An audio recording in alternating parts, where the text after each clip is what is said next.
No, before that. Avant ça, et maintenant, au Canada, intoné par l'honorable député de Louis Saint-Laurent. O Canada, our home and native land, true patriot love, in all thy sons command. Car ton bras sait porter l'épée, il sait porter la croix. Ton histoire est une épopée des plus brillants exploits. God keep our land glorious and free. O Canada, we stand on guard for thee. O Canada, we stand on guard for thee. And maintenant que l'on ouvre les portes, let the doors be open. Pursuant to Standing Order 92-4, I direct that the vote on the designation of Bill C-352, an act to amend the Canada Shipping Act 2001 and to provide for the development of a national strategy, abandonment of vessels, resume. J'aimerais rappeler aux députés. I'd like to remind members that they can get a voting card from the clerk sitting on this side of the House. However, during statements by members and oral questions and the Committee of the Whole, the voting cards will be distributed in the hall behind the Speaker's chair. Déclaration des députés. Statements by members. Member for Nunavut. Thank you, Mr. Speaker. I'd like to take this time to congratulate Nunavut's newly elected MLAs, Speaker, Executive Council, and new Premier Paul Kwasa. As I'm sure all members in this House can agree, there's an incredible amount of work that goes into an election. So I would like to take this opportunity to congratulate them again on their hard work and their achievements thus far. This is an important time for Nunavut. With our 20-year anniversary fast approaching, we reflect on how we have grown as a territory, the progress we have made, and the lessons we have learned. We use this knowledge to determine how to best move forward as we look to the future.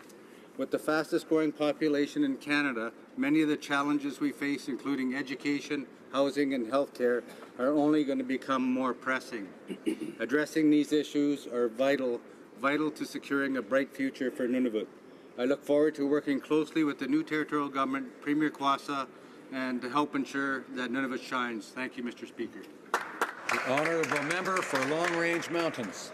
Thank you, Mr. Speaker. Most of us know the oldest professional theatre company in Canada. It's Stratford, of course. But I'm sure most of you do not know the second oldest. It's Theatre Newfoundland and Labrador. And their Grossmore Theatre Festival, based in Grossmore National Park, is now the economic backbone of the community of Cowhead. According to Mayor Adrian Payne, things didn't look so great for the former fishing community, but theatre swept in, and now the town is a cultural destination for locals and tourists alike. I was excited to be with Adrian and others to announce combined funding of $4.2 million to construct a new dinner theatre and a production complex. Everyone is applauding the investment as their audiences have grown from 1,200 to over 12,000, and they turn away people every night. TNL is known for exceptional experiences, talented performers, magical technicians. However, they are especially known for theatre based on our incredible local Newfoundland and Labrador stories. The entire region is excited about the expansion, the construction, the new jobs, and opening in 2019. Come and experience in the performing arts. The honourable member for Provencher. Mr. Speaker, as we transition from Thanksgiving to Christmas, we move from the state of I'm thankful for to the state of I want more. Every day we're bombarded with images of things that we just must have. We somehow believe that these things will bring us happiness. They ultimately never do. As Christmas approaches, may we rather focus on the birth of Jesus and be reminded of his unchanging message of hope, peace, and love. In a world at times absent of love, at times absent of peace, it may seem hopeless and discouraging, but let's remember that the message that was given to the shepherds. The angels declared, "Do not be afraid. I bring you good news that will cause great joy for all the people." Hear, hear. Jesus, the wonderful Counselor, the mighty God, the everlasting Father, the Prince of Peace.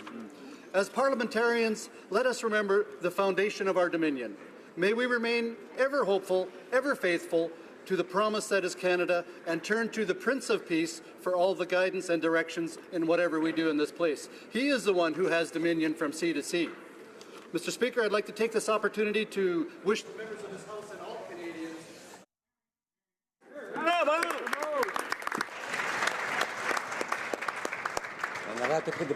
Honourable member for Brossard-Saint-Lambert. Mr. Speaker, last week our Queen and Prince Philip celebrated their 70th wedding anniversary.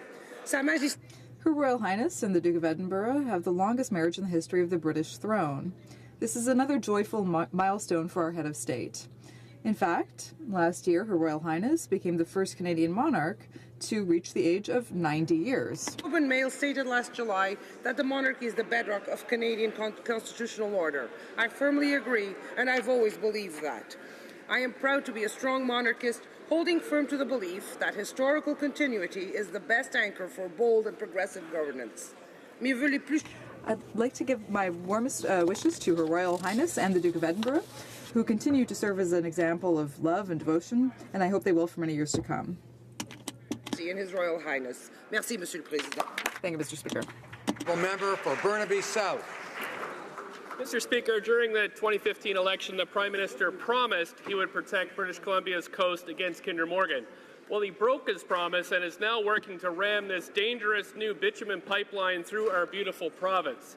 While 18 court cases have left the fate of this pipeline in limbo, Kinder Morgan has already broken the law by setting up salmon-killing, anti-spawning matting in our rivers with plans to set up more in dozens of locations. The National Energy Board issued stop work orders, and my inquiries indicate the BC Oil and Gas Commission will also officially sanction the company.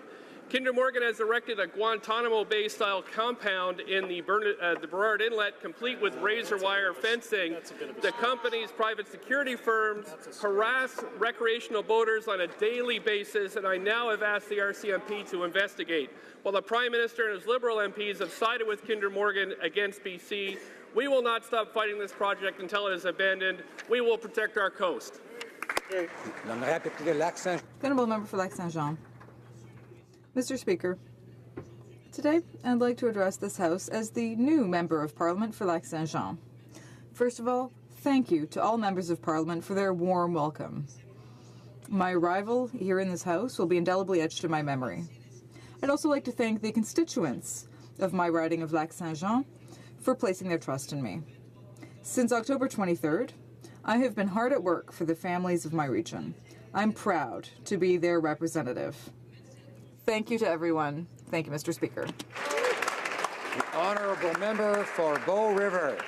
Thank you, Mr. Speaker. I rise today to pay tribute to the life of George Freeman. George was a pillar of his community in the town of Strathmore. He was a World War II veteran. He was the last living resident of Strathmore to have stormed the beaches on D-Day. He was honored with the French National Order of the Legion for his efforts. He devoted decades of his life to Ducks Unlimited and played a key role in many conservation projects throughout southern Alberta. He served as the Strathmore Fire Chief and Director of the Calgary Zoo. His deep devotion to his community was apparent in the countless local charities that he was involved in. His tireless efforts earned him the nickname Mr. Strathmore. I offer my sincere condolences to his family and many friends. George Freeman, a truly great Canadian. Thank you, Mr. Speaker. Here, here. The honourable member for Don Valley West. Mr. Speaker, yesterday we were witnesses to the historic apology made by the Prime Minister to the LGBT2 Canadians who have been wronged by federal legislation, policies and practices.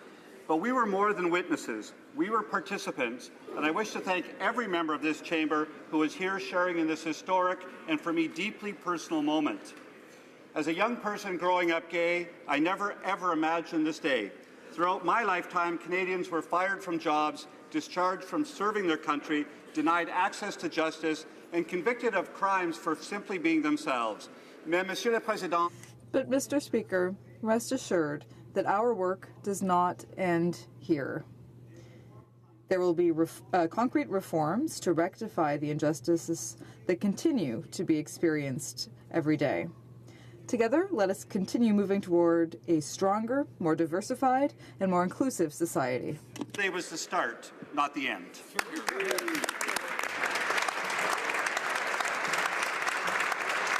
The honourable member for Pitt Meadows, Maple Ridge. Mr. Speaker, this week we have some of Canada's best athletes in Ottawa. I'm talking about the amazing individuals from Team Canada's Special Olympics who have trained with blood, sweat and tears in order to do Canada proud. And proud they did. In March, Team Canada flew to Austria and scooped up 29 bronze medals, 52 silver medals, and 63 gold medals. Mr. Speaker, I would like to especially recognize Catherine St. Amand, an Olympic alpine skier from my very own riding of Pitt Meadows, Maple Ridge. I was beyond honored when Catherine came into my constituency office shortly after the Austrian Olympics in April to show me her very own hard-earned silver medal. Mr. Speaker, I would like everyone in the House to know the perseverance of our Special Olympic athletes and of their sheer skill in representing Canada on the world stage. Thank you. The honourable member for Langley Aldergrove. Mr. Speaker, the Christmas season is here with wonderful music and beautiful decorations. But the Christmas story is, there were shepherds abiding in the field, keeping watch over their flocks by night. And lo, the angel of the Lord came upon them, and the glory of the Lord shone around them, and they were afraid. But the angel said to them, "Fear not, for behold, I bring you tidings of great joy, which shall be to all people. For to you is born this day in the city of David a Savior, which is Christ the Lord. This will be a sign to you. You'll find the babe wrapped in swaddling clothes, lying in a manger." Suddenly there was with the angel a multitude of the heavenly host praising God, saying, "Glory to God in the highest, and on earth peace and goodwill towards men." That peace, love, and kindness is God's gift to each of us, and the gift of Christmas that we can share with those in need. So Merry Christmas to everyone. The honourable member for Fredericton. I rise to commemorate the life of the Honourable J. Robert Howe, who passed away unexpectedly on November 25th. Former Member of Parliament for the Fredericton riding, then known as York Sunbury, Bob was first elected in 1972, was re-elected 4 times, and retired from politics undefeated in 1988. Bob was a fierce advocate for children and for veterans. In 1979, he was appointed to Privy Council as Minister of State for Marine Transport, and he was appointed Queen's Counsel in 1981. Ever present in the community, Bob served as president of the YMCA, volunteered at the Fredericton Community Kitchen, and was a devoted member of St. Andrew's Presbyterian Church. Bob enjoyed telling jokes and sharing his wisdom with everyone over a cup of coffee at Reed's Coffee Shop, where he could be found holding court in recent years. Above all his accomplishments, Bob's family was his greatest source of pride and joy. We extend our thoughts and prayers to his loving wife, Nancy, and to the entire Howe family.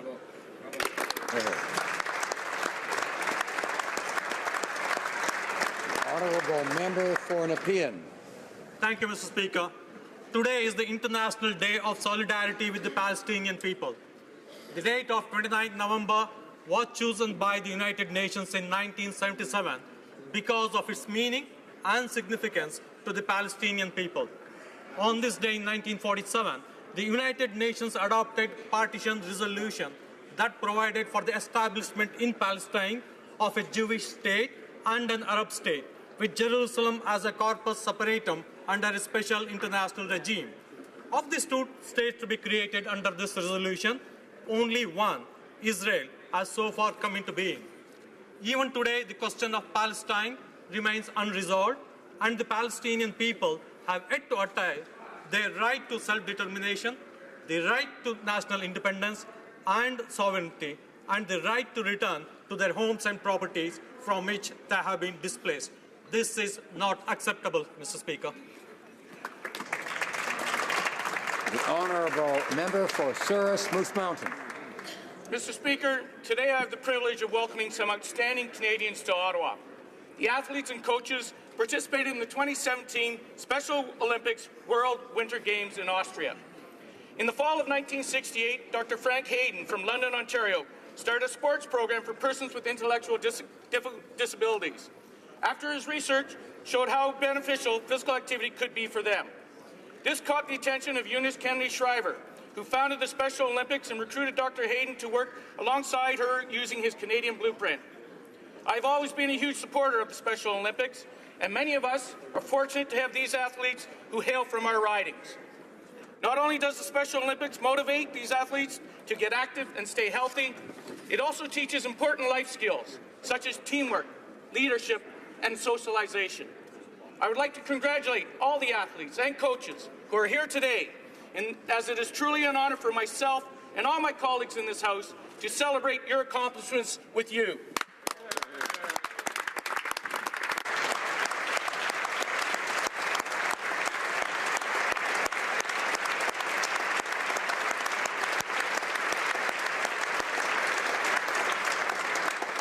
Honourable member for Edmonton Centre. Mr. Speaker, yesterday was an historic day for equality and human rights as all parties joined together to apologize for Canada's history of discrimination against the LGBTQ2 community. To those who were criminalized for loving someone or for simply being themselves, for those who were purged from the public service, the military, and the RCMP, nothing can erase the pain they have experienced. Yesterday, we took an important step to start making amends. We affirmed that a Canadian is a Canadian is a Canadian, regardless of who they love, what gender they identify with, or how they express that gender. To those who made this historic apology and the financial and legislative measures that went with it possible, thank you so much. In particular, I'd like to thank the We Demand an Apology Network, Equal Canada, the LGBTQ2 Secretariat, and especially the many survivors who shared their devastating stories. Heard, Mr. Speaker, and their voices matter. The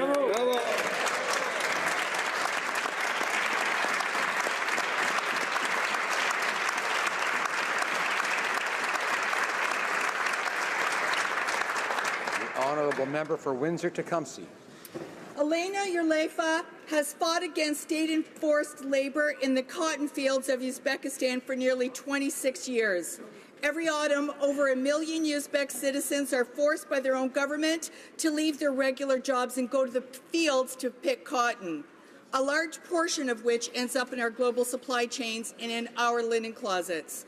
After all these years, Uzbekistan is finally changing course on this practice, mostly due to Elena's brave efforts. Elena has received multiple death threats. She's been beaten, locked up, and confined to psychiatric hospitals. Still, she continued to protest outside of courtrooms, continued to take her camera into the fields to document abuses. Elena is one example of the incredible bravery that inspires human rights defenders all over the world.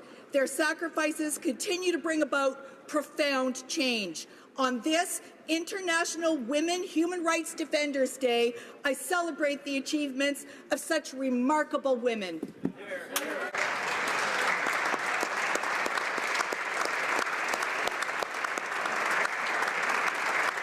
The honourable member for Sturgeon River Parkland. I'm pleased to rise today as the new Member of Parliament for Sturgeon River Parkland. I want to thank my constituents for placing their trust in me to represent them in this place. I thank my campaign team for their countless volunteer hours to make this dream a reality. And I want to thank my friends and family for their standing behind me with their love and support. This day would not be a reality. The people of Sturgeon River Parkland elected me to do one job, to hold this government to account. They want a government that puts the rights of victims and their families, not criminals, first. They want a government that doesn't give tax breaks with one hand and nickel and dime them with the other. And they want a government that puts the long-term growth and prosperity of all Canadians first. On October 23rd, I heard the message loud and clear, and I'm here to deliver that message. Thank you.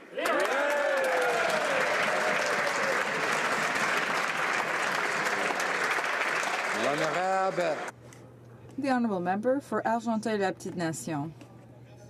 Thank you, Mr. Speaker. On behalf of all Canadians, the Government of Canada would like to congratulate the athletes, coaches, and support teams wearing the maple leaf as Team Canada at the 2017 Special Olympics World Winter Games in Austria. This is the largest team to have participated in these games to date. From March 18th to 24th, Team Canada, including 110 athletes representing the 12 provincial and territorial sections of the Special Olympics Games, will participate in 6 sports: downhill skiing, cross-country skiing, figure skating, indoor hockey, snowshoeing, and speed skating. To all the members of Team Canada, Canadians from coast to coast, thank you for your passion and for your tireless commitment. We'd like to congratulate you for rising to the highest level of your sport. Thank you, Mr. Speaker.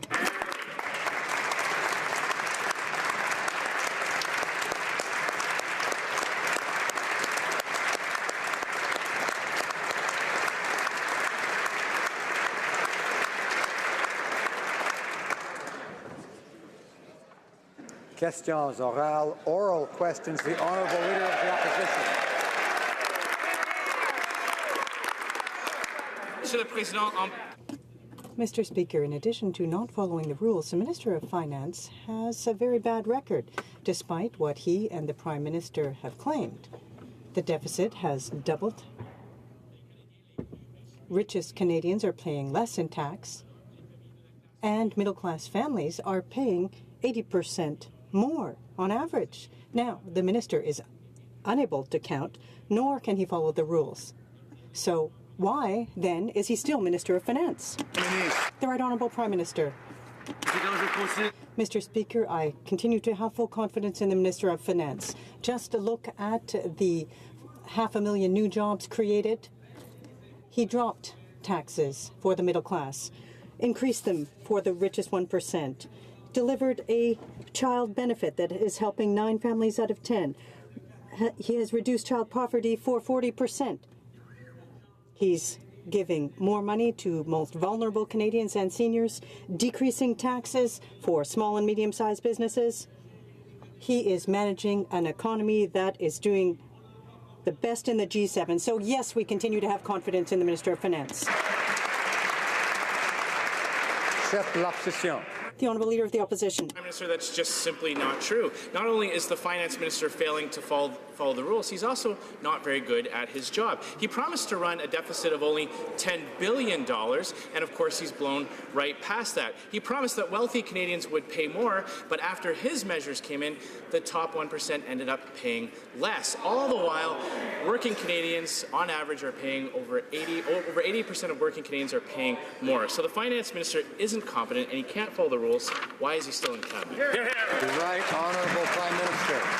Speaker, I have full confidence in the Minister of Finance, and one only has to look at the 500,000 new jobs to understand why. But it's interesting. We've created Prime Minister question period on Wednesdays to give an opportunity to backbench MPs to ask the Prime Minister directly questions. But if the member opposite wants to see how much confidence I have in the Minister of Finance, he just needs to keep asking these questions. The Honourable Leader of the Opposition.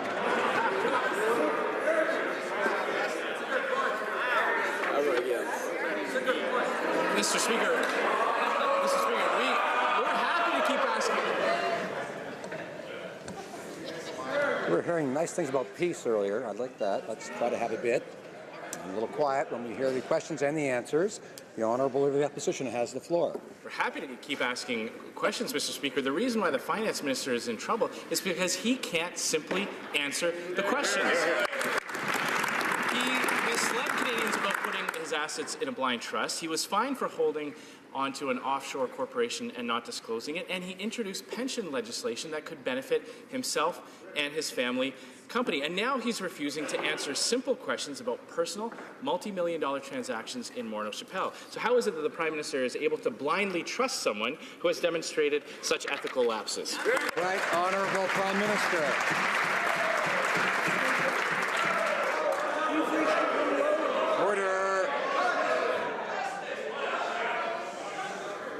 Order. I'm unable to hear the answer from the Minister of Finance. Order. Order. I'm going to need to hear it, or we'll have a shorter question period, perhaps.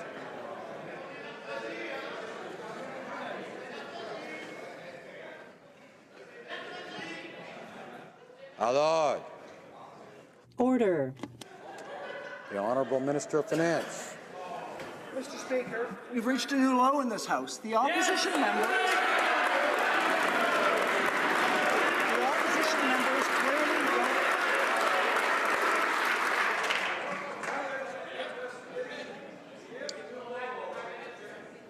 Honourable Minister of Finance. Order. Mr. Speaker, there are no secrets here. As has been reported in the press, when I came into office, I sold some shares. As has been reported, when I came into office, I made a $5 million donation to charity. As we know, we campaigned to 36 million Canadians that we would raise taxes on the 1%, which we did. As everybody knows, except for perhaps the opposition, nobody knows about the stock market in advance. So, Mr. Speaker, if the members opposite have something they want to say, they should say it here, say it now clearly, and in the foyer.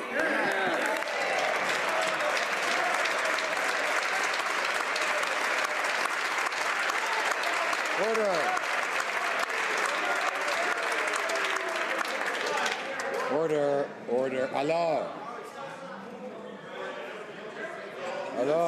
Order. Reste blanc. The honourable members must maintain order. The honourable leader of the opposition. It's good to see the finance minister being allowed to answer a question. So if he's so sure that he's done nothing wrong, will he answer one very specific question? And this question has been posed in the House as well as outside of the House. Was it he that sold the shares, 680,000 shares in Morneau Chapelle, just days before the motion was tabled in this House to change the tax rates? Honourable Minister of Finance. I am absolutely happy to answer the question. As has been reported in the press, I did sell shares when I came into office. What I can say with absolute clarity, Mr. Speaker, is that what we're doing here is we are focusing on something because they don't want to focus on something else. What they don't want to focus on is how well things are going for Canadians. That's what we will continue to be focused on, Mr. Speaker. We will pursue what we know is in the best interest of Canadians. That's what's working. That's what we're going to continue to do. Honourable Leader of the Opposition. Mr. Speaker, he still won't answer that specific question. On November 30th, 680,000 shares in Morneau Chapelle were sold. Was it the finance minister who sold those shares? Yes. Honourable Minister of Finance. Mr. Speaker, I'd like to say it again. There are no secrets here. If the member opposite has an allegation, if he wants to say something, he should say what he means. He should say it here. He should say it now. He should stand up and say it. And then he should go out in the foyer and say it again.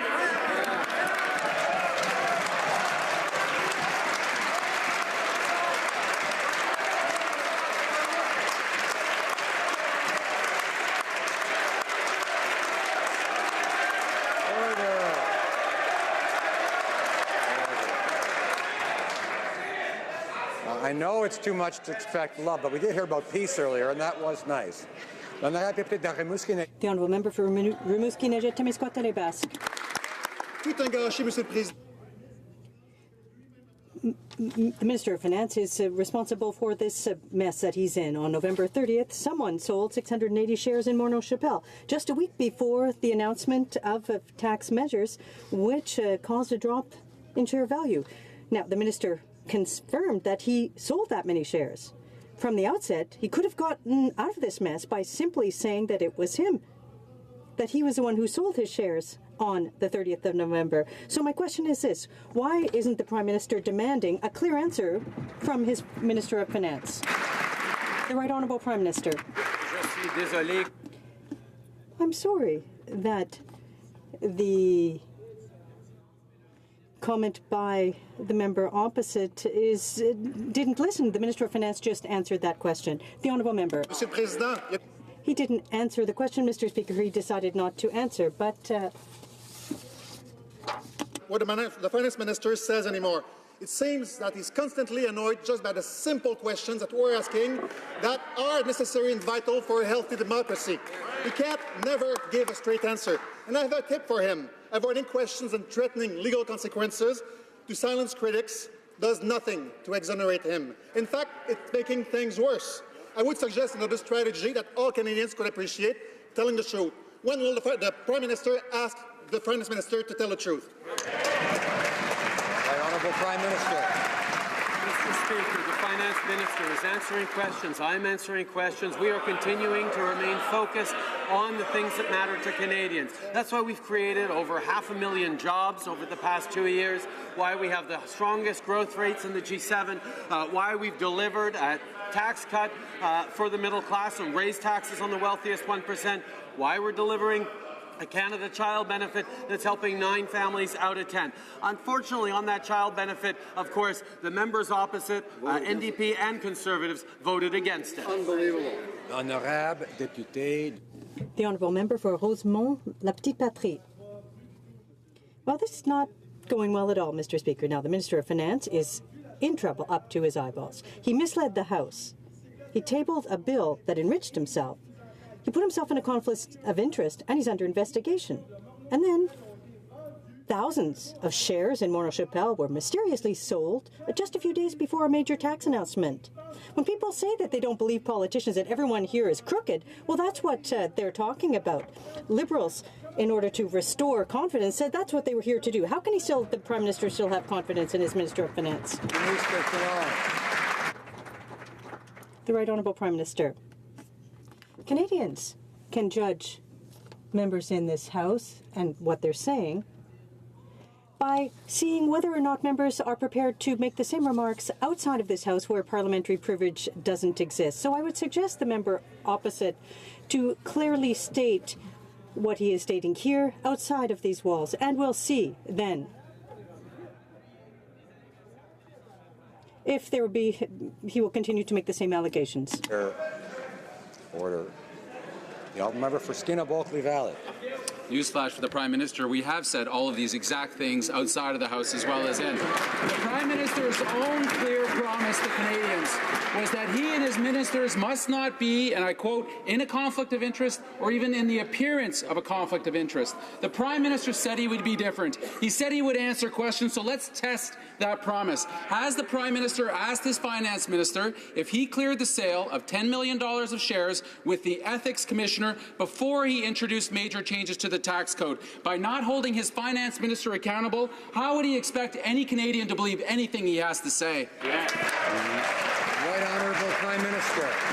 Mr. Speaker, once again, the NDP and the Conservatives are pretending there was some sort of secret here that we were going to lower taxes for the middle class and raise them on the wealthiest 1%. We campaigned on that promise, Mr. Speaker. They lost because of that promise. I know they remember it. So the fabrications and the personal attacks and the slinging of mud in this place, hiding behind parliamentary privilege, is not what Canadians expect from this place.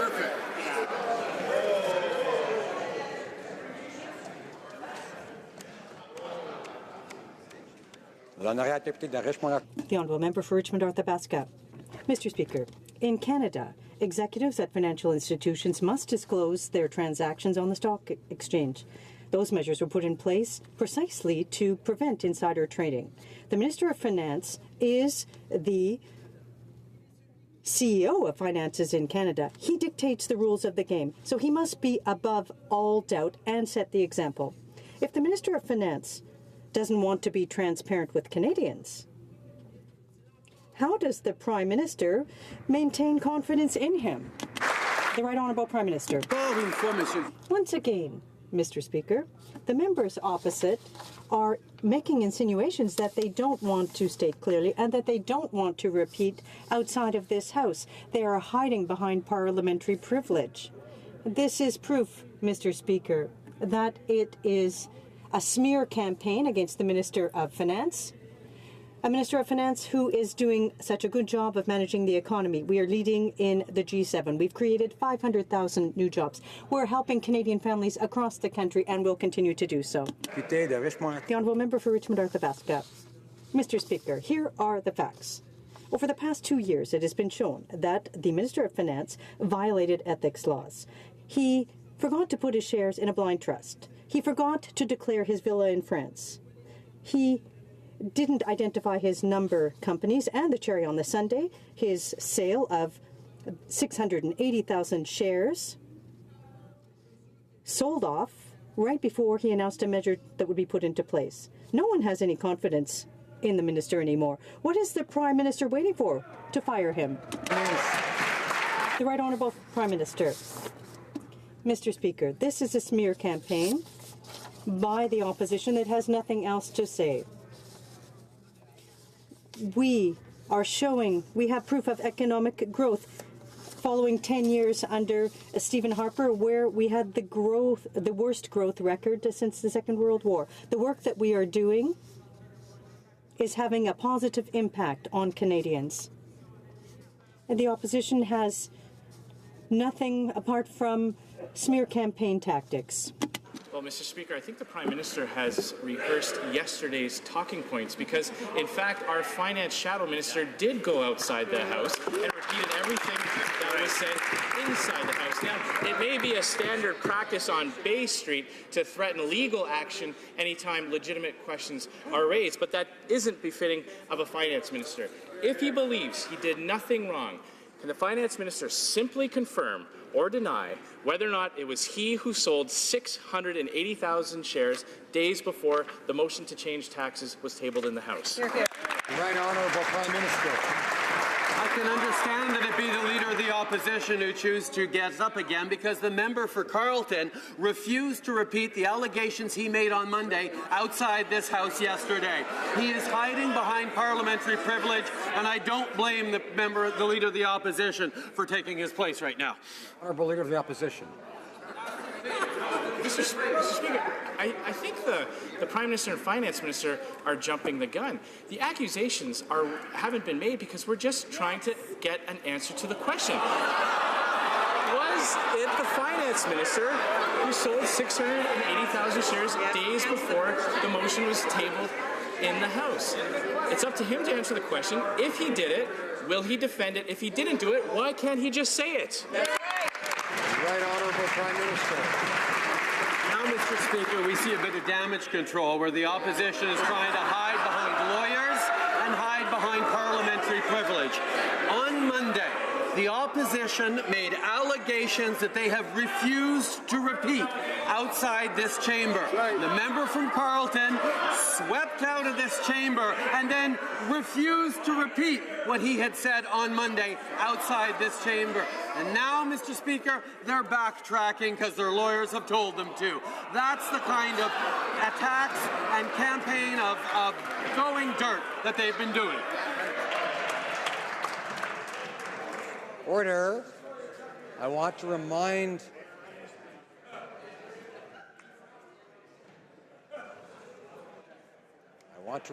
members that each side gets their turn, and members on one side should have confidence in those who will have the chance to speak for their side, to make the arguments that they feel should be made, not have to make them while someone else is speaking and has the floor, and wait till they have the chance and they have the floor.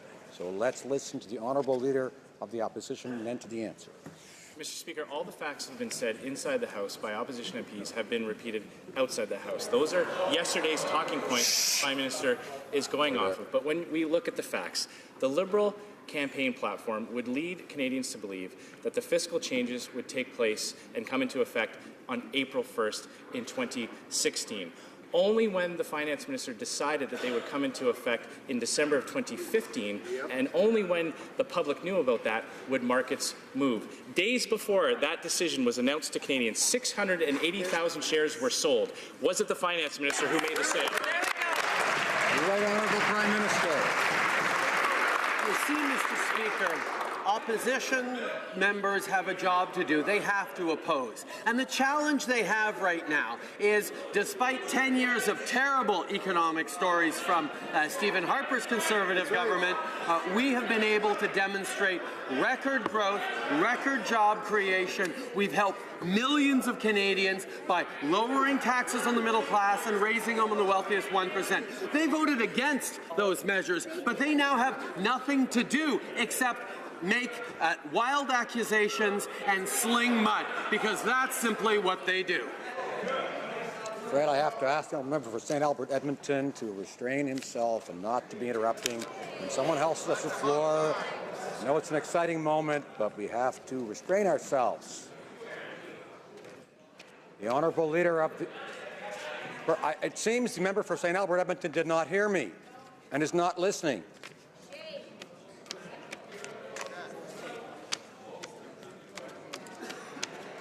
The Honourable Leader of the Opposition. Mr. Speaker, The Prime Minister and the Finance Minister cannot answer simple questions. We've asked them, did the Finance Minister meet with the Ethics Commissioner before tabling Bill C-27? They can't answer that. We've asked whether or not it was the Finance Minister himself who sold the shares just days before tax measures became public here in the House of Commons. They can't answer that. They cannot hide behind sweeping dismissals based on personal accusations. It's up to them to answer these questions. We have an obligation to defend the interests of taxpayers. Canadians need to know that there isn't one set of rules for Liberals and another set of rules for everybody else. Will the Finance Minister finally do the right thing and resign?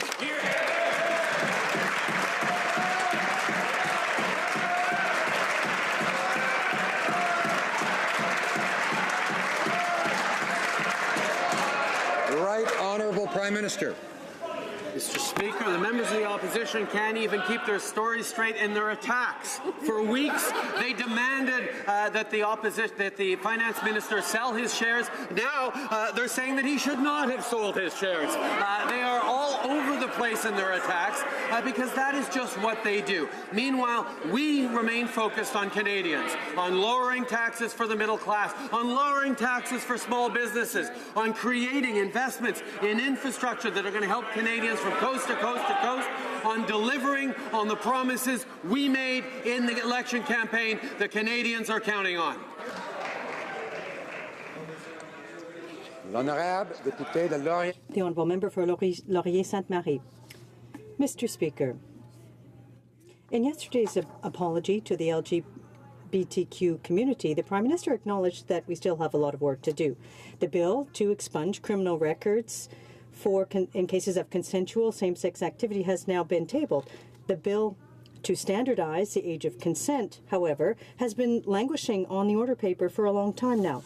Will the Prime Minister commit to working with us to ensure the adoption of these two bills prior to the adjournment of the House for the holiday season? The Prime Minister. Mr. Speaker, yesterday was a historic moment for Canadians and for this House and for future generations. We acknowledged the wrongs that were committed institutionally to the LGBTQ2 community. And as the member opposite has mentioned today, a great deal of work remains to be done. We have a great deal of work to put in place the legislative changes to ensure that the community understands that never again will there be discrimination like that in the future. After yesterday's historic apology to the LGBTQ community, and with the answer we just had from the Prime Minister, we see an opportunity here to begin to address some of the unfinished business the Prime Minister has been talking about. So, in order to do that, will the Prime Minister join us in seeking agreement from all members of this House to deal with Bill C-66 before Christmas, so that gay men with criminal records for same-sex consensual activity can have those records extinguished? The Honourable Prime Minister. Mr. Speaker, I want to thank the member opposite for his long advocacy for human rights, for LGBTQ2 rights, and for rights of all Canadians over many years. It was an honour to stand with him in this House yesterday. As the member mentioned,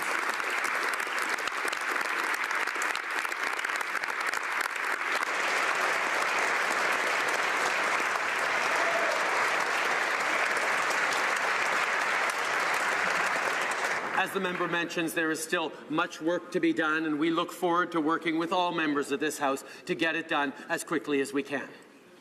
Honourable Member for Carleton.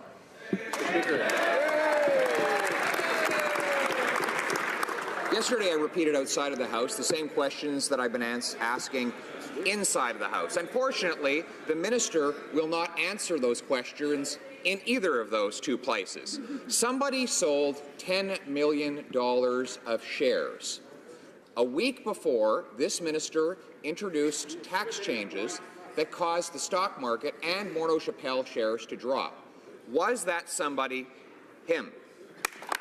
The Honourable Prime Minister. You see, once again, the lawyers have got into their questions. But on Monday, Mr. Speaker, the member from Carleton made a very clear accusation in this House. He then swept out of the House yesterday and did not repeat that allegation outside of the House. He is hiding behind parliamentary privilege, which is why Canadians can know that this is nothing but unfounded, personal, baseless attacks and not substantive criticism of the government. Honourable Member for Carleton.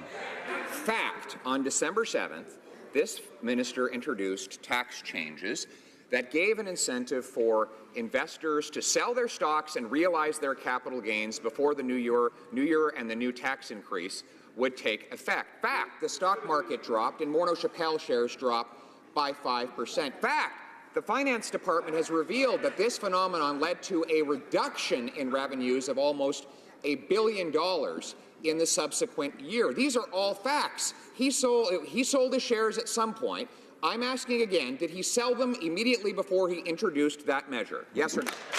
Right Honourable Prime Minister.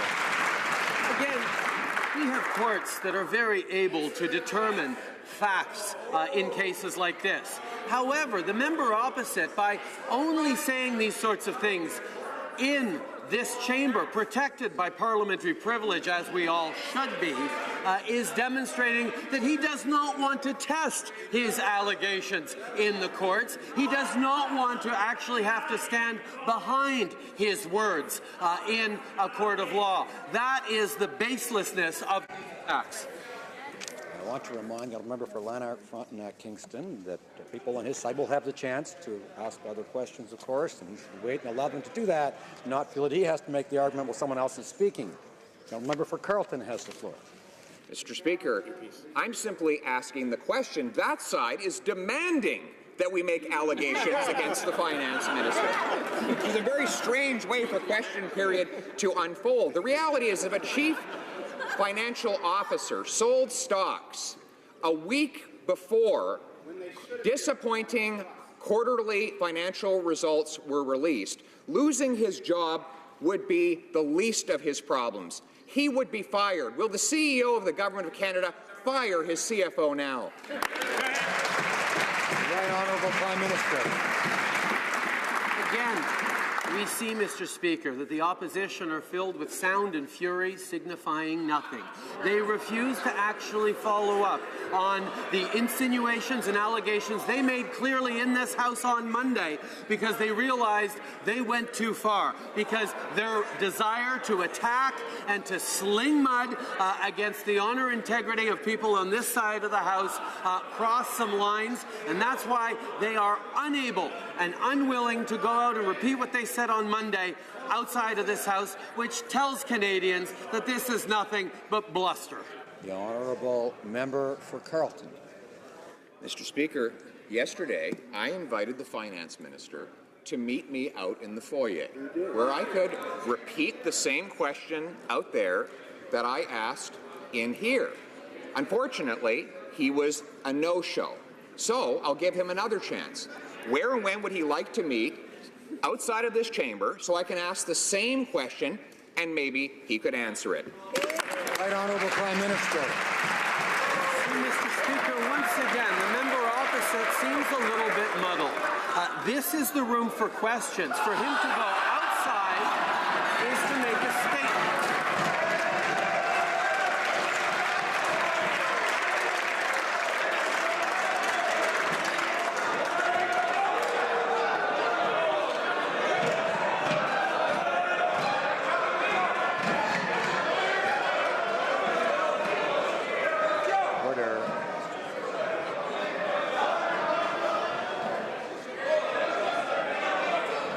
Order. No, there are only 28. Sleeps till Christmas, but order. Let's try not to be too excited. Order. Order. The Right Honourable Prime Minister has the floor. Order. Mr. Speaker, once again, we are happy to take questions inside this chamber, but at issue are the statements that the members opposite made on Monday that they are unwilling to repeat outside. That is the question. Will the member from Carleton walk outside and repeat the statements made on Monday outside where he's not hiding behind parliamentary privilege? The Honourable Member for Saint-Hyacinthe-Bagotte. The Social Security Tribunal is a real failure. Some people who are unemployed had to wait over a year to be heard. That is unacceptable. During the election campaign, the Prime Minister promised to reform this process. 2 years later, nothing. The Liberals have in their hands a report by KPMG on how to make the tribunal more efficient, but they still haven't made it public. Are we to understand that the report's recommendations are not to their liking? The Honourable Prime Minister. Mr. Speaker, after the former Conservative government did a lot of harm to workers that counted on EI throughout the country, we committed during the election campaign to reversing changes to EI that the Conservative government had implemented. That is exactly what we did do. We are making sure that Canadians who need assistance, who are living through a moment without a job, can get the support they need. We are still investing in EI to make sure that people have all the help that they need, and we will continue to do so. The Honourable Member for Jonquière. The decline of print media is really being felt in our regions. Back home in Saguenay-Lac-Saint-Jean, newspapers like Le Quotidien and Progress Weekend are less and less able to count on revenue from advertising. Since the Liberal government says that information is a concern of theirs, I call on it to act and to support print media just as it supported other industries where just as many jobs are on the line.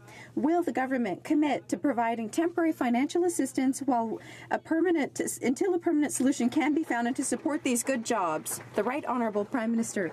Mr. Speaker, we understand just how much Canadians depend on local newspapers and local press to give them information, to give them local information, and that helps unite them as a community.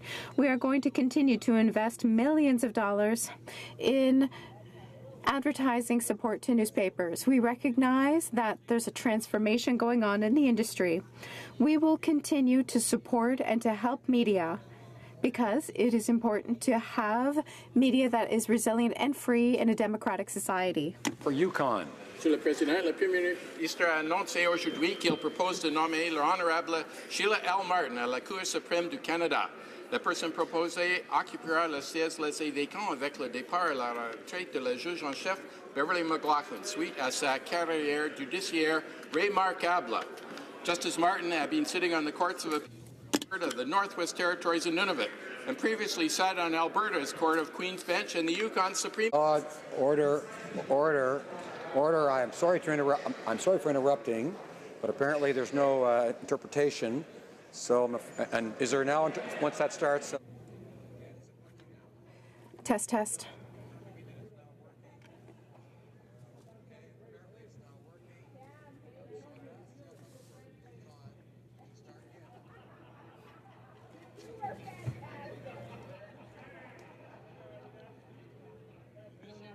Mr. Speaker, the Prime Minister announced today that he has proposed to appoint the Honourable Sheila L. Martin to the Supreme Court of Canada. The person proposed will occupy the vacant seat with the departure of Chief Justice Beverly McLaughlin after her distinguished legal career.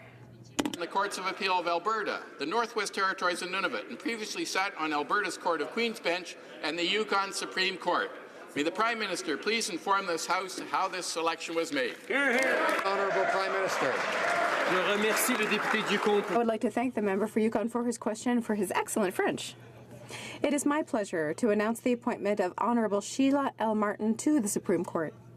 With her vast experience and many distinctions that she has acquired, she will be a precious addition to the Supreme Court. Nomination under our new selection process, which promotes greater openness, transparency, and accountability. We are committed to appointing justices of the highest caliber, functionally bilingual, and representative of our diversity. Permit me also to once again thank Chief Justice McLaughlin for her extraordinary service to Canada.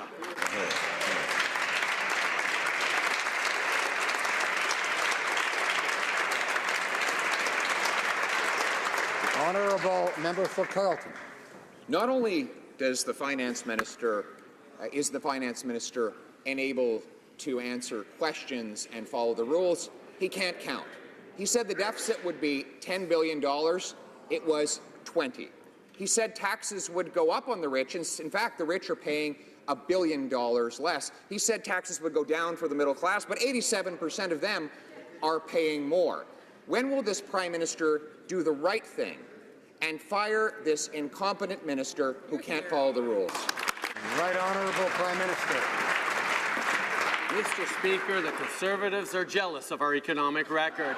For 10 years, they showed the lowest growth numbers since R.B. Bennett in the Great Depression, and we, in 2 years, by doing exactly what we committed to do in the election campaign, putting more money in the pockets of the middle class and those working hard to join it, have turned around the Canadian economy and shown that their policy of helping the rich and benefits to the most wealthy does not work. We're delivering lower taxes for the middle class, raising them on the wealthiest 1%, and helping Canadian families. The honourable member for Carleton. Well, speaking of the most wealthy, we know that those with good financial advice who were privileged to know what they should do with their money declared their income in the 2015 tax year. They sold their shares before the year finished and therefore were taxed at a lower rate than they wanted to charge on other people. Now, one of them might have been the finance minister if he did, in fact, sell those $10 million worth of shares on November 30th of 2015. Did he? Right Honourable Prime Minister. Again, Mr. Speaker, you can see the dilemma in which the opposition finds themselves. We have demonstrated that on what was supposed to be their strength, the economy, our plan actually works far better than any of theirs ever did. And it leaves them with very little to be able to attack us on, because the economy's doing well, the middle class is growing and being supported. We are putting up the best growth numbers of anyone in the G7 thanks to our extraordinary finance minister. So all they have to do is sling mud, baseless allegations, and hide behind parliamentary privilege. Honourable member for Carleton.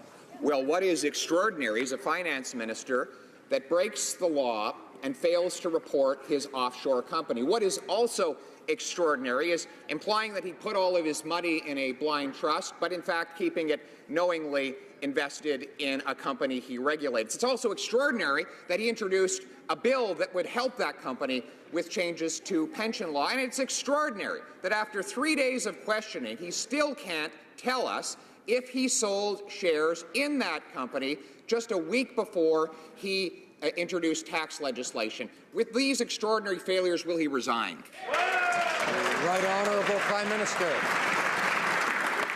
Mr. Speaker, on this side of the House, we have a very simple principle of listening to Canadians. That is what we did for years while we were the third party in the House. That is what we continue to do to stay connected with Canadians. Unfortunately, for 10 years, Stephen Harper didn't do a very good job of listening to Canadians, and over the past 2 years, we see that these Conservatives are doing exactly the same thing. They didn't listen to Canadians tell them that baseless attacks and personal dirt mudslinging jobs have no traction with Canadians who want real. The honourable member for Carleton. Order. The Prime Minister says they have one principle. Actually, they have two different principles, one for themselves and one for everybody else. For example, when this minister brought in his tax increase on small businesses, it was a higher rate for the pizza shop owner and the plumber, but no new taxes for his company, Morneau Chappelle. When he brought in his tax increase that would affect people on their capital gains, he made sure, or did he, to sell his shares before that tax increase came into effect, while others would have to pay more. Why won't he follow the simple principle of accountability? Right Honourable Prime Minister. See, again, Mr. Speaker, we see the challenge that the Conservatives find themselves in. A great example is our commitment to lower taxes on small businesses. For months, they spent all their time trying to scare small businesses like pizza shop owners and plumbers that we were going to hurt them or raise their taxes when we consistently said that we were going to stand up for them and ensure that the measures we had only affected the most wealthy. And then, at the end of it all, they sort of find themselves unable to actually criticize us on it because we're doing the right thing, as we said we would, and they have to...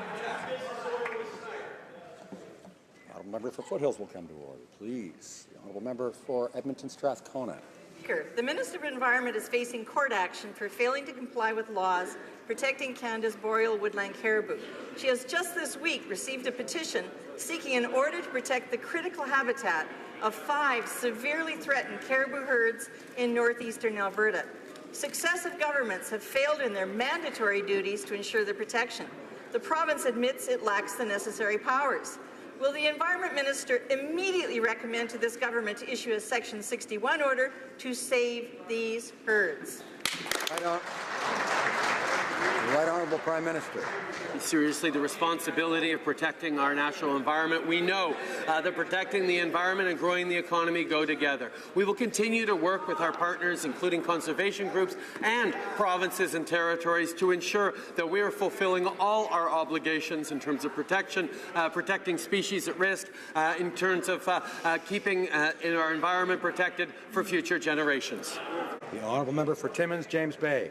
Children at St. Anne's residential schools suffered nightmarish levels of abuse, torture, and child rape, and yet the Office of the Attorney General suppressed thousands of pages of police evidence that identified those perpetrators, and in doing so, they had cases thrown out and undermined the hearings. And now that the Justice Department has been forced to turn over those documents, they claim it's inadmissible unless a survivor finds a witness to verify these atrocities. To the Prime Minister, enough. The survivors of St. Anne's deserve better. Will he instruct his government to end this obstruction of justice against the survivors of St. Anne's once and for all? Honourable Prime Minister. Mr. Speaker, the ills done to Indigenous people over decades and centuries of colonialism in this country are shameful and are something that we need to learn from and move forward on. That includes respecting the rights of Indigenous peoples now in all their different aspects, and that's why we are working with survivors, working with communities to ensure that we can move forward in a way that is fully respectful of all their rights as we get to the bottom of this, understand their history, and make reparations in the right way moving forward. The Honourable Member for Louis Saint Laurent. Mr. Speaker, here are the facts. On November 30th, 2015, an individual sold 680,000 shares from Mona Chappelle. A week later, the Minister of Finance tabled a tax measure that led to a 5% loss in value to Mona Chappelle's shares. Earlier, the Prime Minister answered in English, but I will offer him the opportunity to answer in French. Is he the one who sold those shares, yes or no? The Right Honourable Prime Minister. Mr. Speaker, what we're seeing is the dilemma in which the members of the opposition are in. They can't criticize us or attack us on our economic track record, which is extremely positive for Canadians, for the middle class. And so they decide to launch themselves into a smear campaign in order to hide behind parliamentary privilege and not repeating their allegations outside of this room.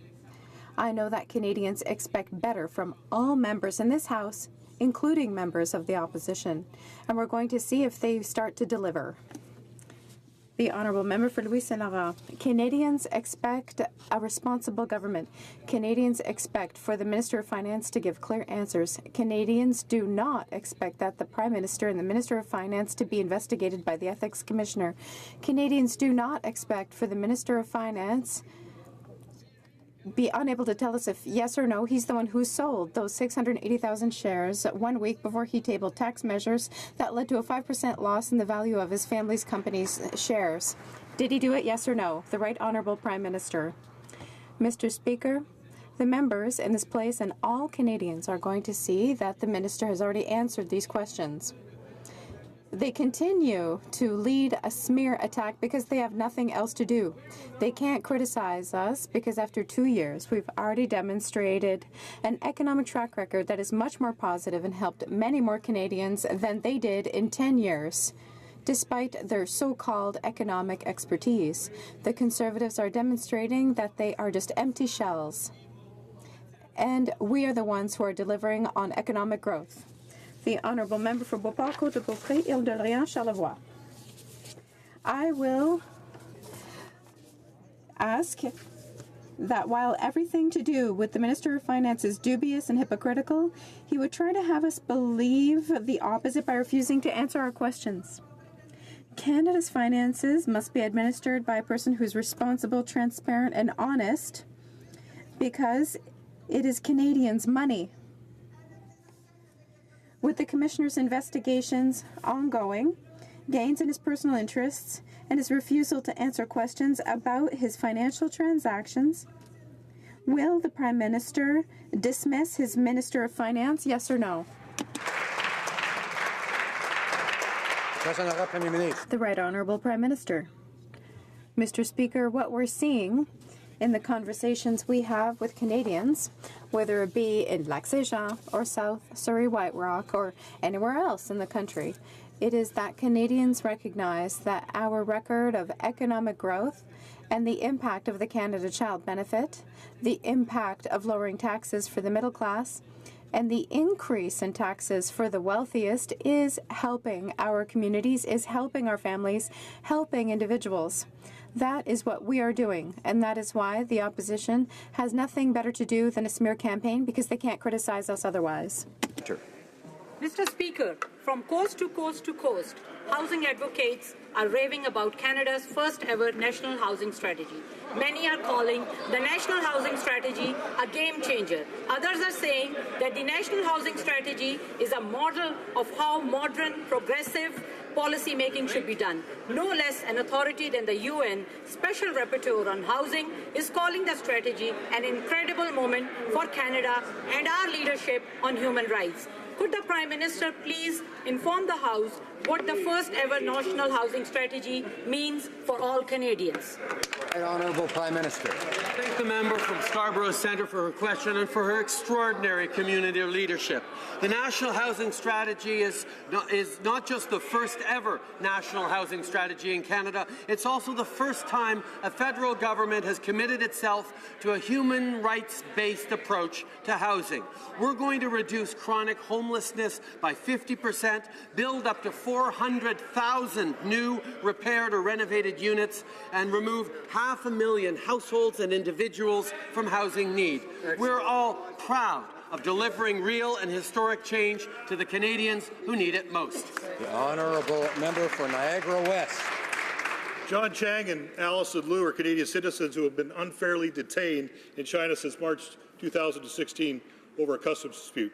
According to their daughter Amy, who is in Ottawa today, it's been over 6 months since she has heard and just had discussions with multiple ministers in this government who said they would look into it and they would move on this, and yet she's heard nothing. We need to bring John and Allison home. As the Prime Minister heads to China next week, will he promise to raise this issue and refuse to discuss any new trade agreement with China until John and Allison are released? Right Honourable Prime Minister. Canadians well know that wherever I travel around the world, I stand up for Canadian values and human rights, and will continue to, including in China. The plight of Canadians anywhere around the world is of deep concern to this government, and that's why we've had so much good news over the past 2 years in our capacity to bring Canadians home. We know that engaging with China to be able to set the rules and ensure opportunities for Canadian workers and Canadian businesses to succeed in a globalized world is just the right thing to do, and we will do it while standing up for Canadian values and human rights. The Honourable Member for Belleuil-Chambly. Mr. Speaker, Christmas Eve 2016, Nicolas Faubert from Saint-Hilaire died in a tragic accident. He was the sponsor of a permanent residency request from his spouse and her son. The request was approved, but because of this tragic death, Sophie had to go back to square one. This We can't hide behind privacy protection. Will the government end this injustice and grant Sophie her status of permanent residency? The Right Honourable Prime Minister. Canada is a generous and compassionate country, and we understand how important it is to help people in need here and throughout the world. We will always look for a way to better help people. I know that this particular case is being carefully reviewed by the Department of Immigration. I know that everyone wants the best in this situation while making sure that we maintain a robust and whole immigration system. The Honourable Member for Avignon, Matapédia. Last July, the Minister of Agriculture signed with his provincial and territorial counterparts the Canadian Agricultural Partnership, the next 5-year strategic agricultural framework for Canada. Can the Prime Minister explain to this House the federal programs and investments that are going to be made within the Canadian Agricultural Partnerships framework? The Right Honourable Prime Minister. Thank you, Mr. Speaker, and thank you to the member for Avignon, Lamitis, Matane-Matapédia for his question and for his leadership in the Quebec caucus. Last week, we announced federal investments of $1 million within the framework of the Canadian Agricultural Partnership. This investment will open markets to our farmers, improve innovation and sustainability of the sector, and reinforce it as it better reflects diversity of our communities and maintain public trust. Mr. Speaker, 200 million women alive today have undergone female genital mutilation. Today, the United Nations tweeted as part of the 16 days of activism against gender-based violence that, quote, FGM is a human rights violation. We must end cutting now for a better future for young girls. Canada's Citizenship Guide informs newcomers that FGM is a crime in Canada. However, Canada's Prime Minister has decided to delete this information. Will the Prime Minister stand with the United Nations and FGM survivors and reverse his decision? Honourable Prime Minister. Mr. Speaker, not only do I stand with the United Nations on this and many other issues, I actually personally brought up this issue when I was in Liberia, challenging local leaders and local governments to step up on the fight against FGM. We will continue to stand against violence against women. We will continue to lead the way, pushing for an end to these barbaric practices of female genital mutilation everywhere around the world. This is something, and here in Canada, this is something we take very seriously. Order. Order. The Honourable Member from Montcalm. Order. Mr. Speaker, the 2016 funding report reveals a coincidence that is troubling for the riding of Papineau. On July 6th and 7th of 2016, as the Liberal government was authorizing a Chinese bank in Vancouver, the Prime Minister received nearly $70,000 from wealthy Chinese individuals in Vancouver for his riding. That represents 2/3 of his funding in less than 48 hours. How can he explain this? The Right Honourable Prime Minister. Mr. Speaker, Elections Canada is there to make sure that all the rules when it comes to funding are followed. I am proud of the rules when it comes to political funding that apply here to the House of Commons at the federal level. We will always make sure that all the rules are followed. On November 22nd, 2017, the following motion was adopted by the House of Commons: that, notwithstanding any standing order or usual practice of the House, following question period on Wednesday, November 29, 2017, the House resolve itself into a committee of the whole in order to welcome Canada's 2017 Special Olympics World Winter Games athletes, provided that A, the Speaker be permitted to preside over the committee of the whole from the Speaker's chair and make welcoming remarks on behalf of the House. B, the names of the athletes, coaches, and mission staff present be deemed read and printed in the House of Commons debates for that day. C, only authorized photographers be permitted to take photos during the proceedings of the committee. And D, when the proceedings of the committee have concluded, the committee shall rise. La Chambre se formera mettre. The House will now resolve itself into Committee of the Whole.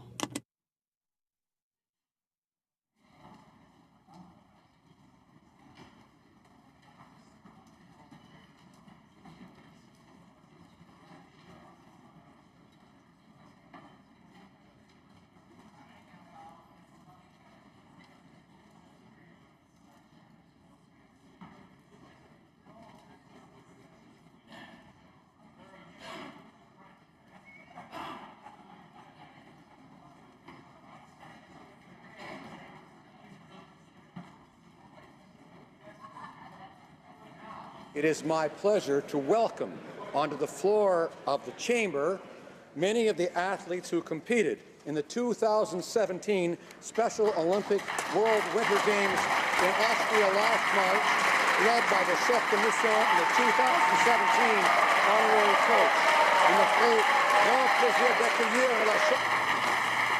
Now it is my great pleasure to welcome onto the floor of the chamber many of the athletes who competed in the 2017 Special Olympic World Winter Games in Austria last March.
These athletes on the floor of the chamber and in the gallery have competed in alpine skiing, cross-country skiing, figure skating, floor hockey, snowshoeing, and speed skating. Canadians from across the country are justly proud of you, and so are we.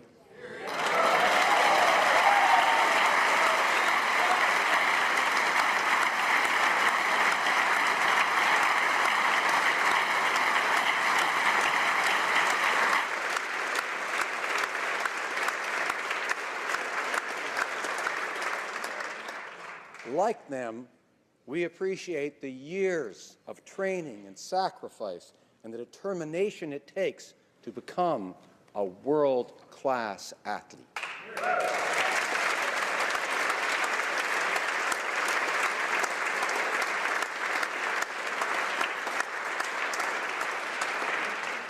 Vous êtes tous des champions.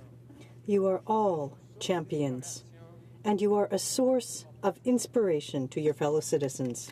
It's also an opportunity to recognize coaches, mission staff, and Special Olympics Canada for their hard work and dedication.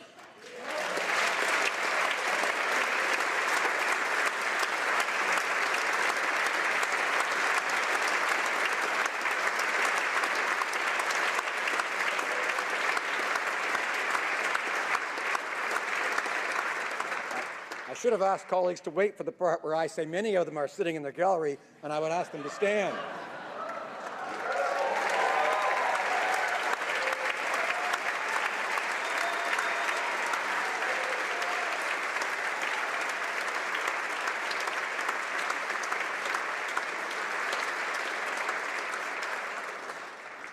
Congratulations again. Félicitations. thank you all for representing Canada so well in the Special Olympics, and good luck in your future endeavours.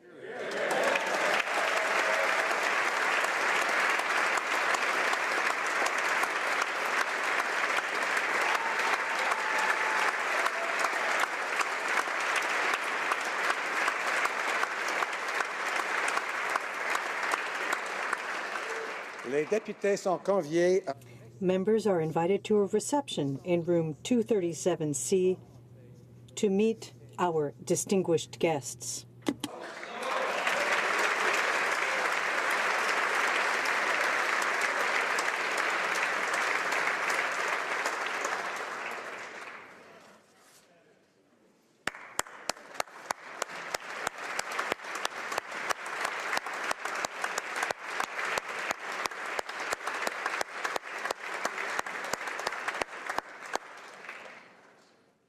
Thank you.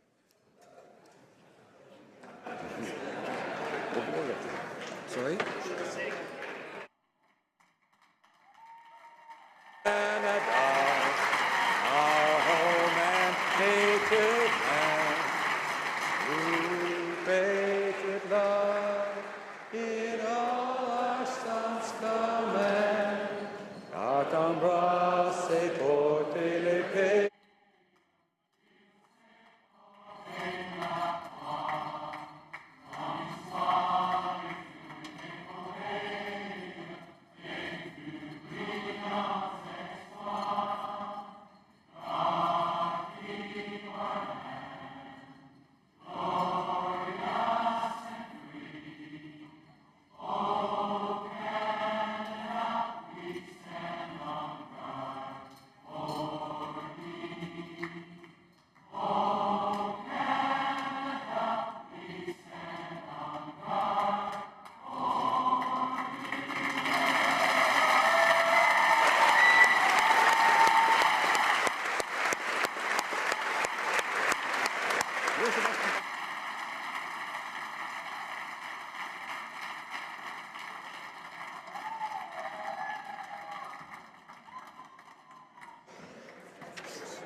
The committee will rise. Oh, wait a minute. Wait a minute.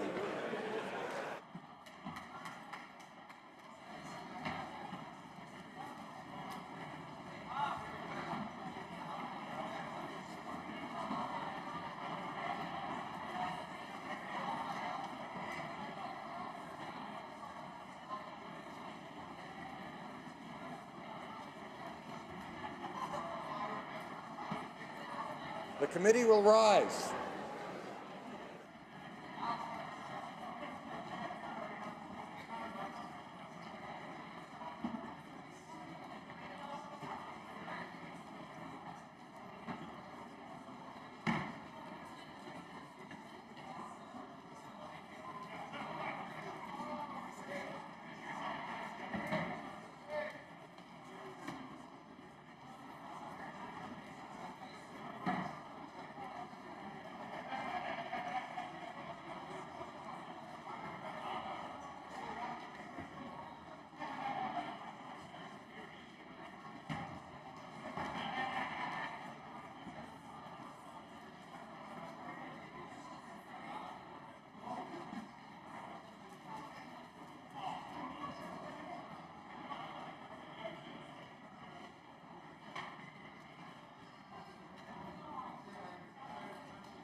Order. I would encourage honourable members to take their conversations into the lobbies, and I know those are important conversations. But we need to go on, of course, with the business of the day. I'd ask colleagues to join me. It doesn't seem too necessary, but perhaps my colleagues could say, shh. Thank you, colleagues. Tabling of documents. The Honourable Parliamentary Secretary to the Minister of Foreign Affairs. Thank you, Mr. Speaker. Monsieur le Président, au nom du... Mr. Speaker, on behalf of the Minister of Foreign Affairs, pursuant to Standing Order 38-2, I have the honor to table in both official languages the agreement entitled Agreement between the Government of Canada and the Government of China on sharing and return of forfeited assets from September 2016. Explanatory notes accompany this document. Parliamentary Secretary to the Government House Leader. Mr. Speaker, pursuant to Standing Order 36(8), I have the honor to table in both official languages the government's response to 10 petitions.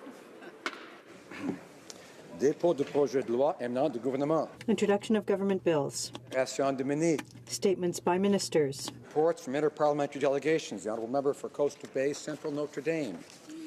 Thank you, Mr. Speaker. Pursuant to Standing Order 34-1, I have the honour to present to the House in both official languages the report of the Canadian Parliamentary Delegation respecting its participation at the 38th Interparliamentary Meeting with the European Parliament's delegation responsible for the relations with Canada and the third part of the 2017 session of the Parliamentary Assembly of the Council of Europe in Brussels, Belgium, and in Strasbourg, France. That was from June 21st to the 29th, 2017. Thank you. The Honourable Member for Don Valley East. Monsieur le Président, conforme... Mr. Speaker, pursuant to Standing Order, I have the honor to table in the House, in both official languages, the report of the Canadian Parliamentary Delegation of the Commonwealth Parliamentary Association regarding its participation at the International Executive Committee meeting held in Darwin, Northern Territory, Australia, from April 23rd to April 27th, 2017. Thank you. Presenting reports from committees. The Honourable Member for, Vancouver Centre. Monsieur le Président, Mr. Speaker, I have the honor to present in both official languages the 9th report of the Standing Committee on Canadian Heritage on Bill S-236, enacted to recognize Charlottetown as the birthplace of Confederation. I also have the honour to present in both official languages the 8th report of the Standing Committee on Canadian Heritage in relation to Bill S-232, an act respecting Canadian Jewish Heritage Month. Thank you, Mr. Speaker. Presenting reports from committee, the Honourable Member for Fleetwood Port Kells. Thank you, Mr. Speaker. I have the honour to present in both official languages the 18th report of the Standing Committee on Transport, Infrastructure and Communities in relation to Bill C-48, an act regulating the regulation an act respecting, the regulation of vessels that transport crude oil or persistent oil to or from ports or marine installations located along British Columbia's north coast. The committee has studied the bill and has decided to report the bill back to the House with an amendment.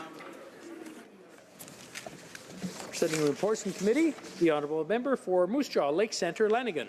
Thank you, Mr. Speaker. Mr. Speaker, I have the honour to table in both official languages the 11th report of the Standing Committee of Government Operations and Estimates entitled Supplementary Estimates B 2017-18. Vote 1B under Canadian Transportation Accident Investigation and Safety Board. Vote 1B under Privy Council Office. Vote 1B under Public Service Commission. Votes 1B and 5B under Shared Services Canada. And votes 1B, 15B, and 20B under Treasury Board Secretariat.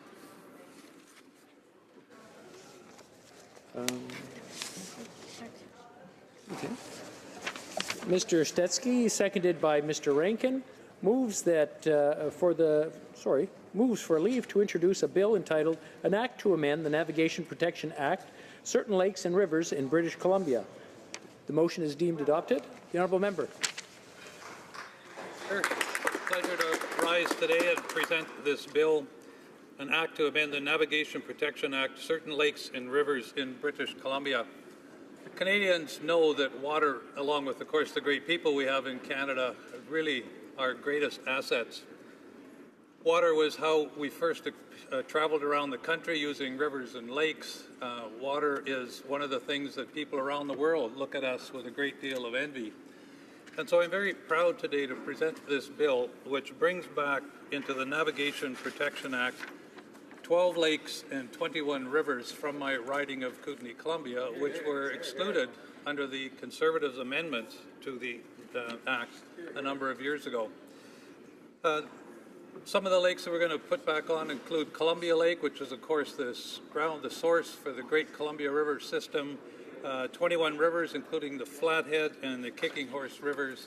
I really would like to see support from all members of this Parliament because we all know how important water is to being Canadian. Thank you, Mr. Speaker. Mr. Stetsky, seconded by Mr. Rankin, moves that the bill be now read a first time and be printed. This motion is deemed adopted. Première lecture de ce projet de loi. First reading of this bill. When shall the bill be read a second time? At the next sitting of the House. Mr. Rankin, seconded by Mr. Saganash, moves for leave to introduce a bill entitled An Act to Establish Orange Shirt Day, a day for truth and reconciliation. Cette motion est réputée. The motion is deemed adopted. The Honourable Member for Victoria. Mr. Speaker, I rise to introduce my private member's bill that would recognize September 30th as Orange Shirt Day in honour of residential school survivors and for those who did not survive. I am deeply grateful for the support of my colleagues for this initiative. The title comes from a story shared by Phyllis Jack Webstead, who at 6 years of age had her orange shirt forcibly removed on her first day of residential school. Orange Shirt Day would acknowledge that Canada intended to assimilate Indigenous children into colonial culture by depriving them of their clothing, their language, and contact with their families. It would also educate future generations about the importance of respect and the role that both Indigenous and non-Indigenous Canadians must play in reconciliation. This bill responds to the Truth and Reconciliation Commission calls to action.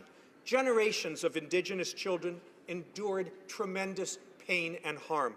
Canadians must never forget this history and strive to do better. Thank you, Mr. Speaker. Hear, hear.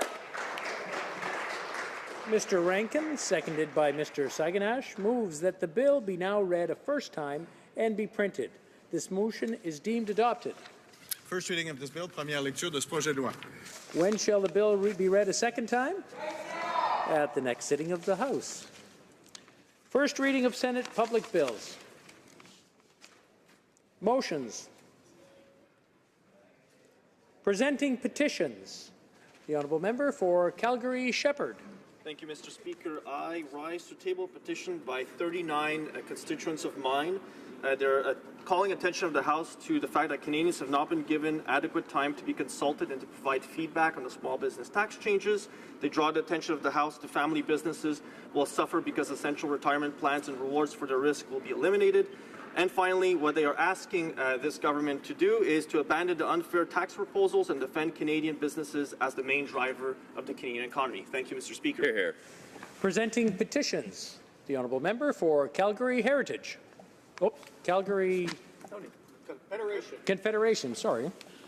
Thank you, Mr. Speaker. Mr. Speaker, I'm pleased to present petitions today from people in and around Calgary. These petitions were submitted by Krista Keating, James Howe, and Sally Lewis. These petitioners are concerned about recently proposed tax changes, as are many Canadians. They are concerned that the proposed changes will make it more difficult for small businesses and those struggling to make them a success. They are concerned this government has created a climate of instability and uncertainty for small businesses, and this has put millions of jobs at risk.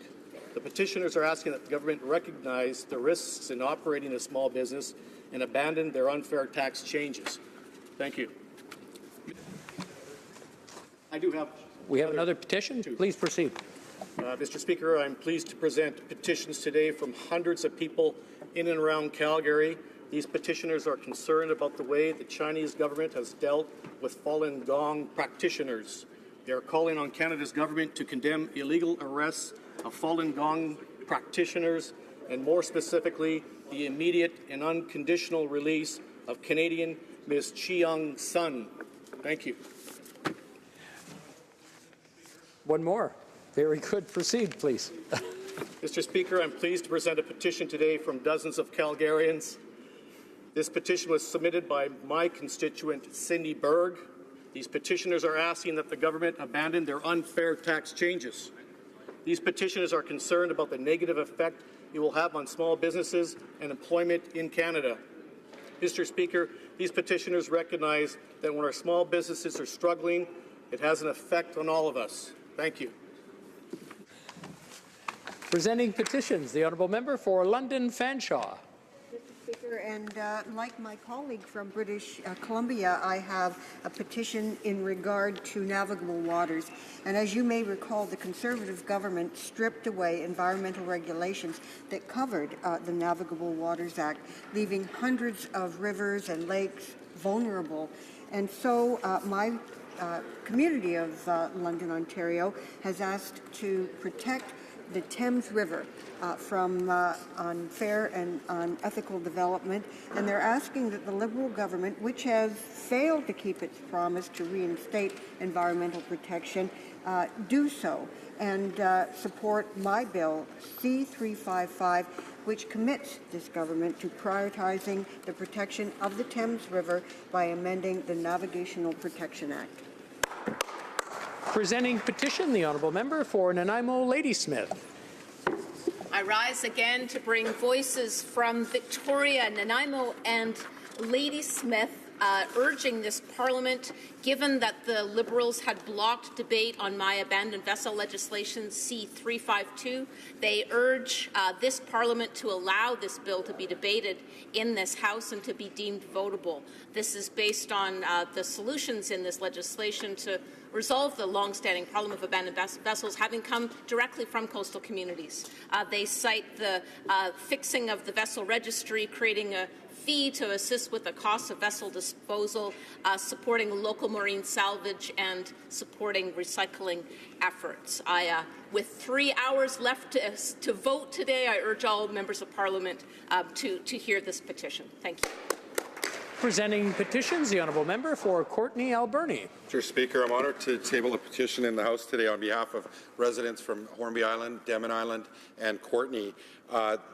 Mr. Speaker, they want to recognize the inherent rights of farmers derived from thousands of years of custom and tradition to save, reuse, select, exchange all seeds.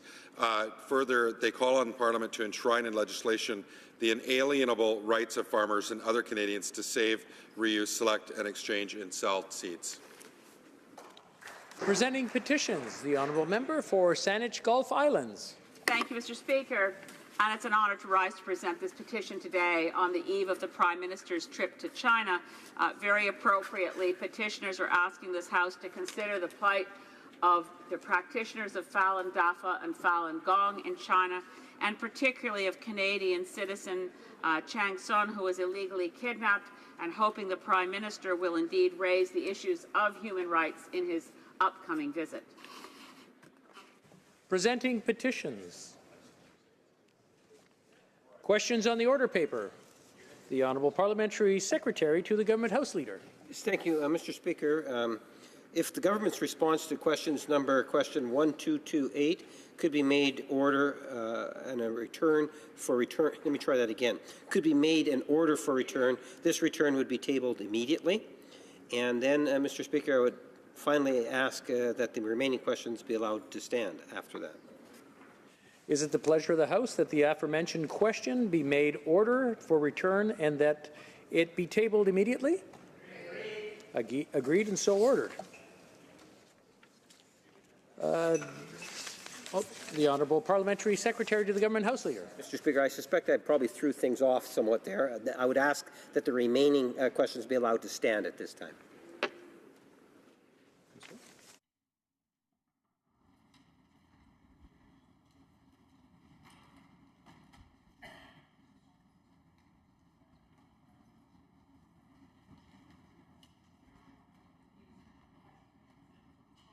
good.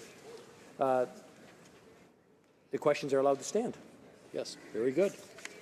Agreed? Agreed. Okay, very good. Notice of motion of protection of papers. We'll just see where we are here. The Honourable Parliamentary Secretary. And then, again, Mr. Speaker, I would ask that all notices of motions for the production of papers be allowed to stand also at this time. Allowed to stand? Agreed? Agreed. Very good. And orders of the day. Government Orders, Government Bills, Commons. Consideration of a motion respecting Senate amendments to Bill S3, an act to amend the Indian Act, elimination of sex-based iniquities in registration.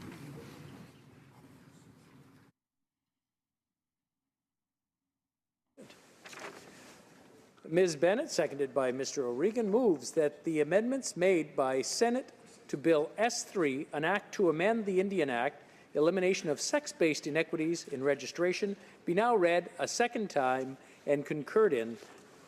Debate. The Honourable Minister of the Crown of Indigenous Relations and Northern Affairs.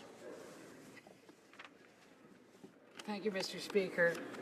I rise today to speak on Bill S3, an act to amend the Indian Act in response to the Superior Court of Quebec decision in Deschanel versus Canada. Je reconnais que nous sommes rassemblés. I recognize that we are gathered on the traditional territory of the Algonquin people. We pay tribute to the tireless efforts of the women, including Mary Tuax Early, Jeanette Corbière-Laval, Yvonne Bedard, Sharon McIver, Senator Sandra Lovelace-Nicholas, Senator Dick, and so many others who have fought to ensure that the descendants of women who lost their status because of sex-based discrimination are treated equally to the male line. I want to be clear that I stand in solidarity with the Indigenous women who have been fighting for gender equality in the Indian Act registration for decades. I hear their pain, the hurt of receiving a letter in which they were told that their marriage would cost them their Indigenous status, and knowing their descendants would also lose their Indigenous identity.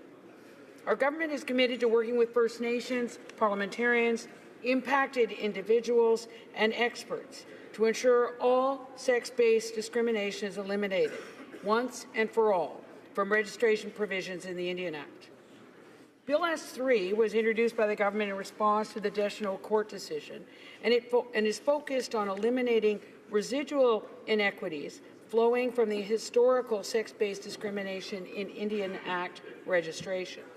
As members are well aware, this legislation was introduced in the context of a court-imposed deadline to remedy the specific charter breaches found by the Superior Court of Quebec in that case.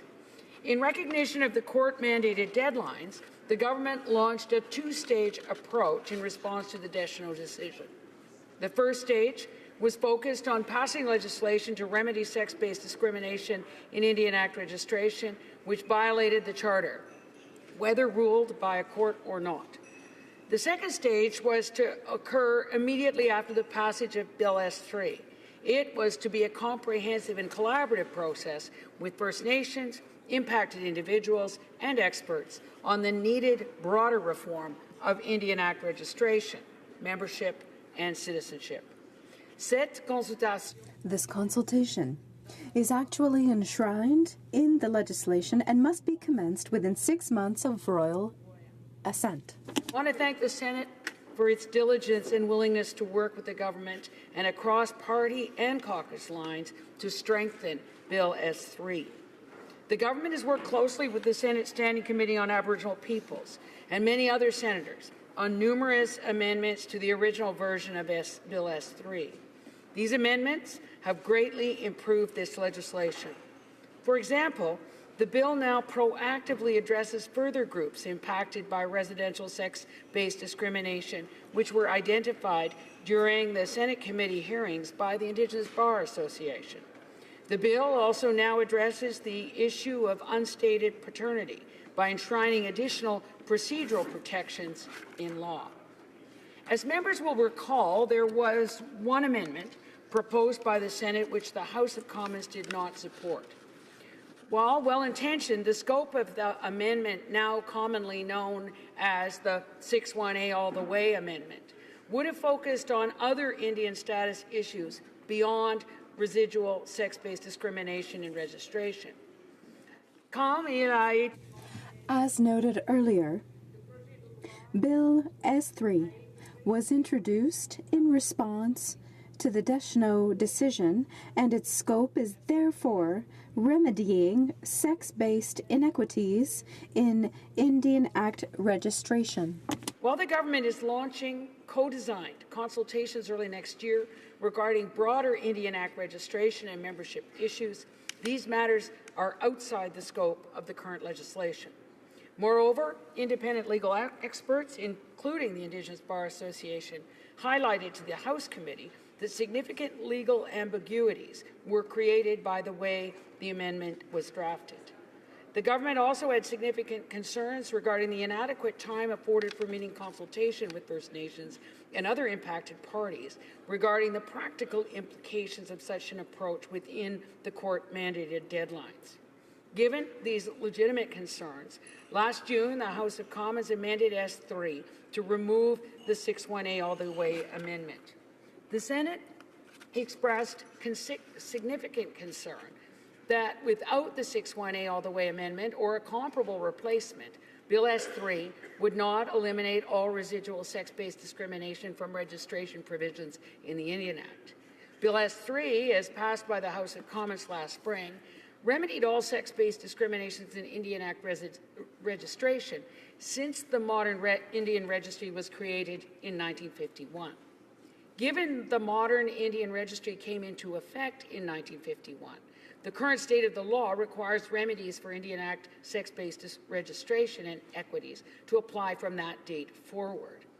This has become commonly known as the 1951 cutoff and reflects the BC Court of Appeal ruling in the McIver decision.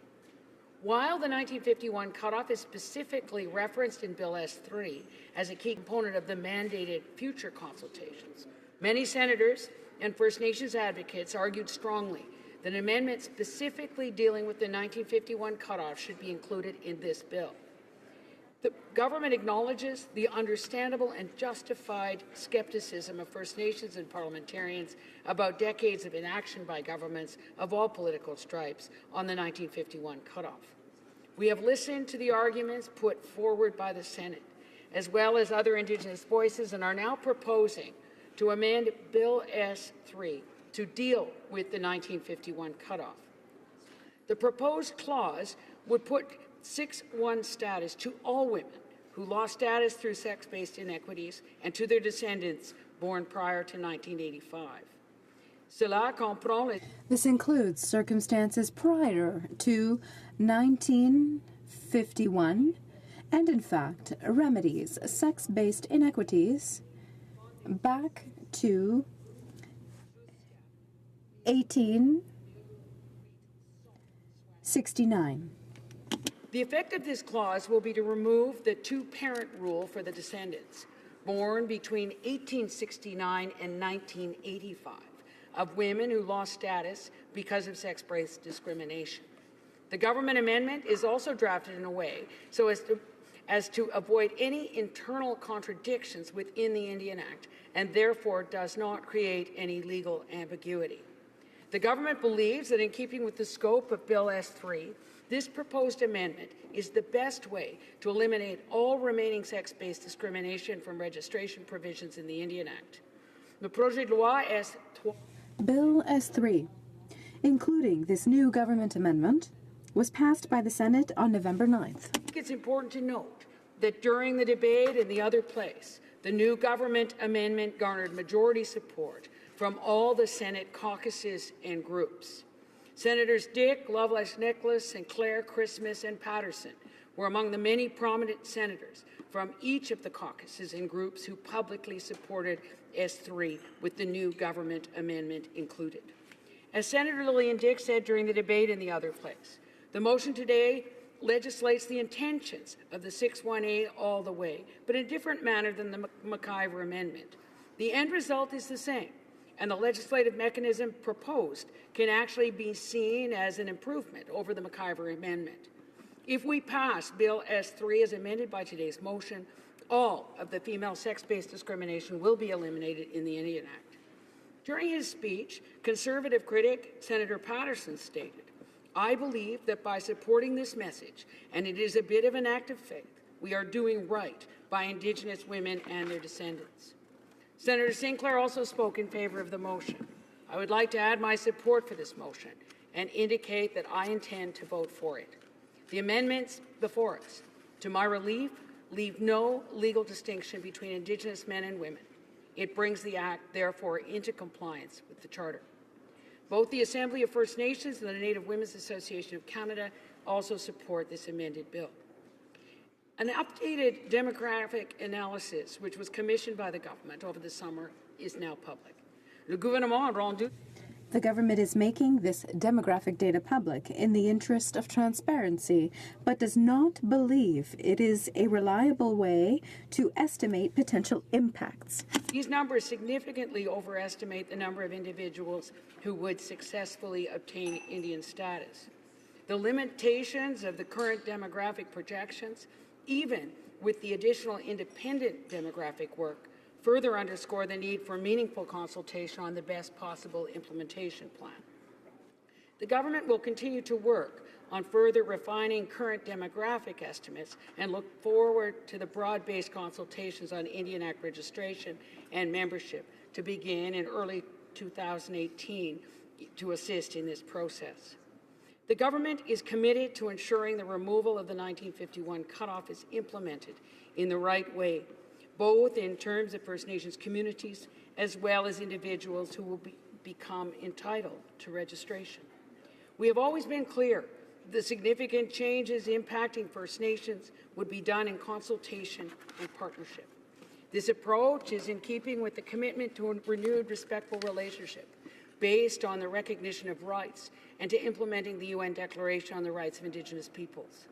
That is why, while the balance of Bill S3 will be brought into force immediately after royal assent, the amendment dealing with the 1951 cutoff will be brought into force after the conclusion of co-designed consultations. These co-designed consultations are about to remove the 1951 cutoff, about how to remove the 1951 cutoff, not whether to do it. They will be focused on identifying additional measures or resources required to do this right, and on working in partnership to develop a comprehensive implementation plan to be launched simultaneously. Some have raised concerns about this approach, but while speaking during the Senate debate, Senator Christmas summarized the realities succinctly.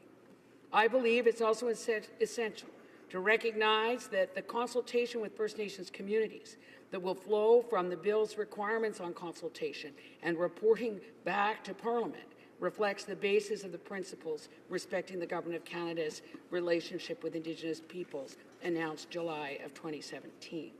In doing so, the government recognizes that Indigenous self-government and laws are critical to Canada's future, and that Indigenous perspectives and rights must be incorporated in all aspects of this relationship. In doing so, we will continue the process of decolonization and hasten the end of its legacy wherever it remains in our laws and policies. During the same debate, Senator Sinclair added, "I want to point out that this bill attempts to reconcile two different constitutional obligations that the government has. One is, of course, to comply with the Charter when it comes to gender discrimination. The other is to comply with its constitutional obligation to consult with Indigenous people. So while it is with reluctance that I see us delaying the implementation of a charter right, I can also see the need to do so because of that competing constitutional obligation to consult. And so I am prepared to support this legislation because it enshrines the right." Bill S3 also has numerous clauses to provide accountability to Parliament on its implementation and the related consultations.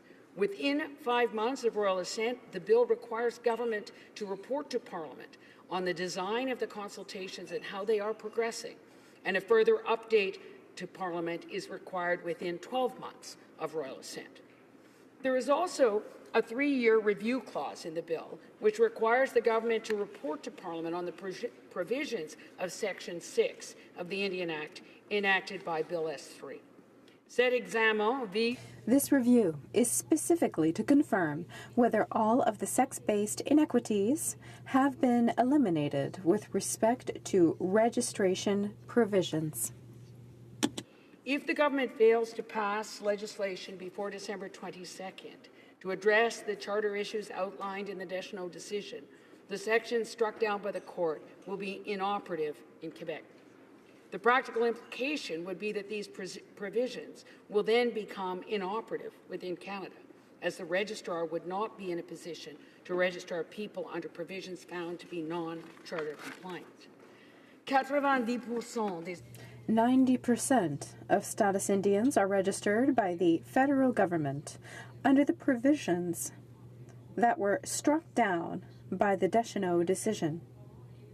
This renders these applicants unable to access benefits that come with registration and membership. The thousands of individuals who will not be able to register if the court deadline passes and the provisions noted above become inoperable, or the up to 35,000 people who will become eligible to register as soon as this bill receives royal assent. Bill S3, as amended, removes all residual sex-based inequities from registration provisions in the Indian Act. As Senator Christmas said during the debate in the other place, the government did its job in listening and in acting. Now it is time for all of us to do our job and adopt this amendment without delay. I urge all members to support the amended message from the Senate and pass Bill S3 in its current form. Questions and comments? The honourable member for Kamloops, Thompson Caribou. Thank you, Mr. Speaker. And I want to talk a little bit about the consultation process that is going to deal with the 1951 cutoff that the minister is committed to and has a process that she has put into the legislation. She, as you may be aware, Mr. Speaker, the UN Declaration was also an amendment in this. And we know that First Nations communities across the country feel very differently in terms of what they're going to do and how they're going to do it. So she talks about a charter right and an issue around the need, the UN Declaration and the consultation process. I suspect that she is not going to end up with unanimity across this country. And so how is she going to actually, in fact, proceed with dealing with that piece that she committed to in her speech today? The Honourable Minister of Crown, Indigenous Relations and Northern Affairs. Thank you, Mr. Speaker, and I thank the member for the very important question.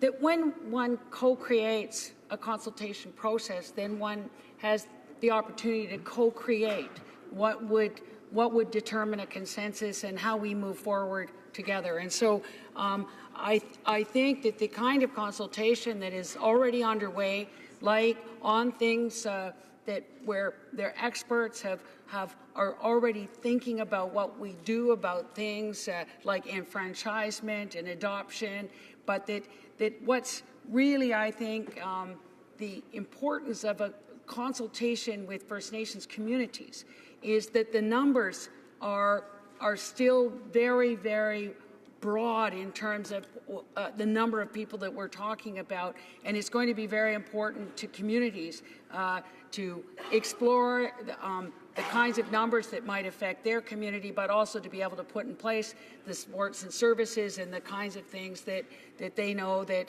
they will need to address when the pre-51 cutoff comes into effect. Questions and comments? The Honourable Member, l'Honorable Député d'Abitibi. The Honourable Member for Abitibi Bay James Nunavik, AU. Thank you, Mr. Speaker, and thank the Minister for her speech. It's a subject that I always find personally difficult to talk about as an Indigenous person myself. It's difficult to talk about the Indian Act I'm sure you know, Mr. Speaker, that I've always considered this act to be archaic, colonialist, sexist, and racist. So we could use all sorts of other adjectives when discussing this subject. I'd like to know, Mr. Speaker, if the minister thinks that the current version of the bill, S3, eliminates all forms of discrimination under the Indian Act. I'd like to hear her on that. The Honourable Minister of Crown Indigenous Relations. Thank you, Mr. Speaker, and I thank the member again for that very important question. And I think that there is no question that the bill in its current form with the message from the Senate will only eliminate sex-based discrimination. We still have a long way to go in phase 2 to deal with the other discriminations like enfranchisement, like adoption. That the Indian Act is a colonial piece of work that discriminated against Indigenous people in this country. It's the reason that we are working so hard now to try and move more and more communities out from under the Indian Act and into a place where the recognition of rights would be enshrined, and also that eventually that citizenship in a First Nations community would be determined by the First Nations community and no longer by a registrar of the Government of Canada. Questions and comments? The Honourable Member for Saanich Gulf Islands. Thank you, Mr. Speaker. And the course of Bill S3, the conversations I had with the Honourable Minister in this place in June, the attempts to remove all vestiges of historic gender-based discrimination have now come to a good place. I think the new and expanded role of a Senate with independent senators, and indeed the role of Indigenous senators in the other place, Senator Dan Christmas was referenced, Senator Murray Sinclair, have helped enormously in bringing about that sober second thought that we used to think that other chamber was capable of providing, but particularly from an Indigenous perspective. My question to the Minister now, and I certainly applaud and appreciate that we are taking this bill forward as amended to passage, but I think it's time, and I'm going to say this out loud for the first time, or at least the first time I've said it in this place, I think it's time we repeal the Indian Act. There's a lot of discussion about how we need to consult with First Nations and Indigenous people before we repeal it. They didn't pass it. It's a vestige of a colonial history, and it's inherently discriminatory and racist.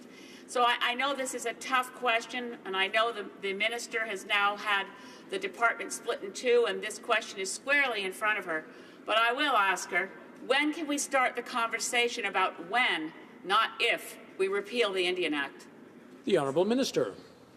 I thank the member for the question, and the Indian Act is hugely disturbing to us as a government that really enshrined all of bad policies of the superiority of the settlers into the Indian Act, which then discriminated against the First Peoples of this country.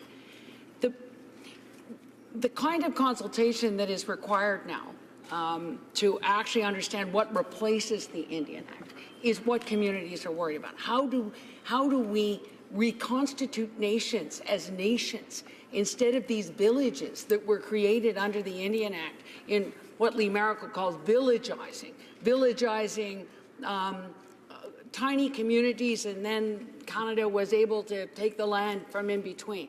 So reconstituting nations and having nations then able to have self-determination, have self-government, that is the direction that our government is going. We want to see that happen. There has to be an alternative, because the fiduciary rights of the Government of Canada to First Nations must be codified, and that we actually have to have some other place in place. My job, as my mandate letter says, to accelerate the progress of communities getting out from under the Indian Act as quickly as they possibly can. Questions and comments? The Honourable Member for Guelph. Thank you, Mr. Speaker, and thanks to the Minister for her speech today and highlighting this inequity that still exists in Canada between men and women in Indigenous communities. This week we've been reflecting on human rights in this place. We've been looking at the gender-based discrimination that we've forced on people as a government. And I'm reflecting on this act and thinking that before we touched things, women had a great role in leadership and in the communities and Indigenous communities that we then took away from them. We could have learned a lot more back before we took those rights away. Could maybe the Minister reflect on some of those thoughts around the role of women in Indigenous communities and the role that that women in our community could be learning from Indigenous communities? The Honourable Minister. Thank the member for the question. And this morning, when I was speaking at the Leadership Forum with the Native Women's Association, I reflected on even the Prime Minister's comment yesterday about what was here before the settlers arrived, the colonizers arrived, even in terms of two-spirited individuals with a place of pride in their communities, and the parallel that the settlers arrived in this country and wouldn't even speak to the women, then enacted an Indian Act which actually displaced women out of safety. And so I think that in terms of Indigenous feminism, that what we've got to do now is to make sure as we build new nations, as they reconstitute themselves, that again, that the role of women and the empowerment of women needs to be part of that reconstitution and decolonizing. It really is about us seeing the voices of Indigenous women as being a metric of decolonizing, and that we need to be working in that direction, not just replicating colonial institutions. Resuming debate, the Honourable Member for Kamloops, Thompson-Caribou. Thank you, Mr. Speaker, and I'm also pleased to rise on this debate today on S3, gender-based inequities. And I think perhaps for anyone that might be paying attention to the debate, it might sound very complex and convoluted. So I think I want to start, first of all, with just a very simple comparison, and then perhaps move into the actual process. We're finally in a place that, certainly we intend to support this piece of legislation, but certainly I would suggest that the government has botched it all along the way. So I do want to sort of reflect on the many problems that were experienced to actually get us to this place. I had the great privilege in the 1980s to be hired as a nurse for a small band, and I actually had no idea about the issues of status. I had no idea about the issues of registration in terms of bands. I was from an urban area and hired to work in a rural community. Fairly early in my time there, I was taken with one of the community health reps out for a visit to some of the elders. And one in particular, she said, we're not really supposed to go and visit Maggie because she's not an Indian anymore, because the government has taken away her registration, and so she's really not part of us, but she is part of us. So Maggie had been born in the late 1800s. In the early 1900s, she had married someone from the neighboring community who happened to be a white man and lost her status. In this particular case, the husband died a few years later, and in this particular case, the community, they knew who were their band members, they knew who were their community members, and they made a special accommodation to make sure that they welcome their elder into the community. But it was always very difficult for them, because it was, the issue of housing, the issue of non-insured health benefits. She did not have those strictly by virtue of the fact that she had married this white person. So so of course we surreptitiously went and had an opportunity to, as a nurse, to take care of Maggie, and certainly she was a real inspiration to me in terms of what she did and how she did it. The comparison would be there was a person, it was one of the gentlemen that was there, and he actually had married again someone from the neighboring community, and it had no impact in terms of the fact that his wife was able to move to the community. They had the non-insured health benefits. His children were continued to have be community members with the opportunities that the community provided. So that was really an eye-opener in terms of how does this make any sense that, you know, for the gentleman that married a woman, there was no changes, and for Maggie, the significant changes that really impacted her till the day she died. So clearly, that was an inequity, and it was something that was identified by many. So I think the minister talked about the Sharon McIvers and so many who have been advocating for years and years and years in terms of the changes that we needed to make to bring legislation into place that would deal with the problems.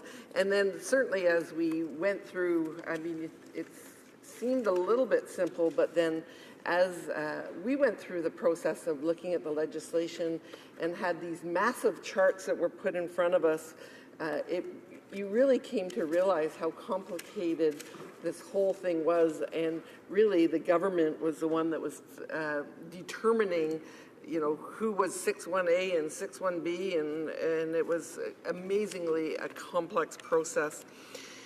So, you know, we are sitting here, and I think it's probably about a year from when this bill was first introduced. This was a bill that was introduced in the Senate. It was a bill that was introduced with a looming court deadline that needed to be taken care of. So, you know, in appreciation of the court deadline, the House of Commons Committee, we knew it was introduced in the Senate, but the House Committee said, you know what, we're going to pre-study this bill. We're going to bring in some witnesses so that when it comes to the House, we are trying to be cooperative with the Liberals. We know there's a court deadline. We are going to try and get this piece of legislation dealt with in a reasonable way. So what happened was we started to have our hearings, and quickly it became apparent that the government, who talks an amazing good line about consultation, one of the first people that we had before us was Mr. Deschanel and his lawyer, and they said, we didn't know this legislation was even going to be tabled and until we were called to be a witness. Mr. Speaker, this is the plaintiff in the case. It was him that won the case. The government responded with tabling legislation without even talking to the plaintiff. So I mean, that first of all was very, very shocking to us at the committee for, you know, a government that talked about having consultation and how important consultation is, that to hear that they hadn't talked to the plaintiff. So some other things that happened as we were moving this bill through Parliament. The first day of testimony, which was November 21st, 2016, we had the department officials testify that they were confident the bill would address all sex-based inequities in the Indian Act. And I think I would like to do a quote. So this was the officials telling us over a year ago that they were confident. So what I asked the officials was, first, in terms of your statement, this would eliminate all known sex-based inequities. Are you confident that we're not going to be looking at another court case and another piece of legislation coming down the pike? Are you confident that we have taken care of the issue? So this was a question at committee that we asked of the officials, and we had Ms. Joelle Montemie say, this is, quote, we are confident with these amendments, we are dealing with all known sex-based inequities in Indian registration. That there's not to say that there's not other types of inequities that are going to be brought forward by various groups. We do have active litigation on this. It could relate to other issues. Well, Mr. Speaker, we do know that there's still some outstanding issues that perhaps relate to veterans that are, I think important pieces. But we had there a guarantee that the sex-based inequities were taken care of. So, so the next day I talked about Mr. Deschanel, and I think his quote is quite interesting. And he was at committee the next day. We've never been called or asked which way we saw that stuff. I was thinking that they would come to the band and meet us and say that they're gonna go that way, or they were looking to go this way. So that was his comments. And then we had Chief Rick Obamsawin. The minister's office told us that we were consulted, that they consulted with chiefs last summer. I've not found one chief that they consulted. They've never consulted me, and it was our case. They never even called us. So we know that the Senate was hearing of the same issues at that time, and so they were becoming as concerned in the Senate as we were. And then, of course, I understand that there was the staff were blamed in terms of at the Senate's Aboriginal Committee on November 30th. The minister said, my department's failure to directly engage with the plaintiffs was not only unacceptable, but embarrassing for me as minister. I've now personally spoken with each of the plaintiffs.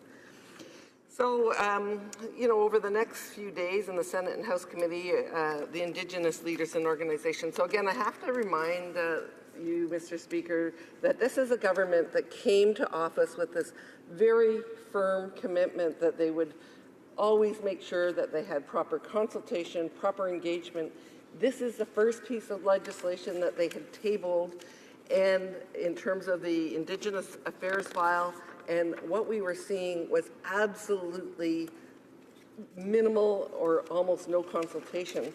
So National Chief of the Assembly of First Nations, Perry Bellegarde, called on the Liberals to withdraw the legislation, ask the Superior Court for an extension, and use the time to fix the bill and engage in proper consultation. National Chief Bellegarde stated his team had not had adequate time to undertake a full review of these amendments, and when asked whether or not the consultations had been adequate, he gave a firm answer, and that answer, of course, was no. The Assembly of First Nations, the Women's Council, Quebec Native Women's Association, Canadian Bar Association, Indigenous Bar Association, among others, all identified deficiencies with the process and the content of the bill. So my colleague, Senator Patterson, I know the minister talked about some of the things that he had said. This is on November 17th, Senator Patterson. Witnesses described the consultation as lacking. National Chief Bellegarde of the Assembly of First Nations told us that First Nations impacted by this bill were not properly resourced or given enough time to adequately review the proposed amendments to the Indian Act. We are astonished to find out that the plaintiffs, again, Deschanel, forced the writing of this bill, council was not consulted, and so he sort of reiterates some of the same concerns. So I think what you're seeing is sort of the early introduction. We all tried to get this bill to move forward, and then we quickly realized that the government had utterly failed in terms of, first of all, putting forward, doing the consultation that they so often say that is important, but they hadn't actually done it. But then what we had was witnesses who showed us design after design. I talked about how the charts, that in actual fact, the bill before us was not actually, in spite of what the officials had said, was not actually going to fix the inequities that we needed to deal with. So again, we had to add some amendments to deal with a number of other issues. So the Senate's committee sort of put it into abeyance. The minister had to ask for a court extension to do its additional duties, which was to consult. And on December 13th, the Senate committee sent a letter to Minister Bennett urging her to act on the witnesses' concerns. And so Minister Bennett, or the minister, then withdrew the bill, sought an extension of the court, which was granted until July 3rd, 2017. We, of course, then know that the Senate continued to have significant concerns and issues. We voted in this House in June in terms of an amended bill. We sent them back to them because we knew that the court needed, the deadline was in the summer. The Senate refused to deal with it, or they rose in this summer before they dealt with the legislation. So again, the minister had to go back to the courts to ask for another, a new deadline. So you might see a little bit of a pattern here, deadline being missed after deadline being missed. Spent the time in the summer. I think finally, we are at a place where we can, hopefully that all sides in this House will support moving forward. The Senate has agreed to move forward with this.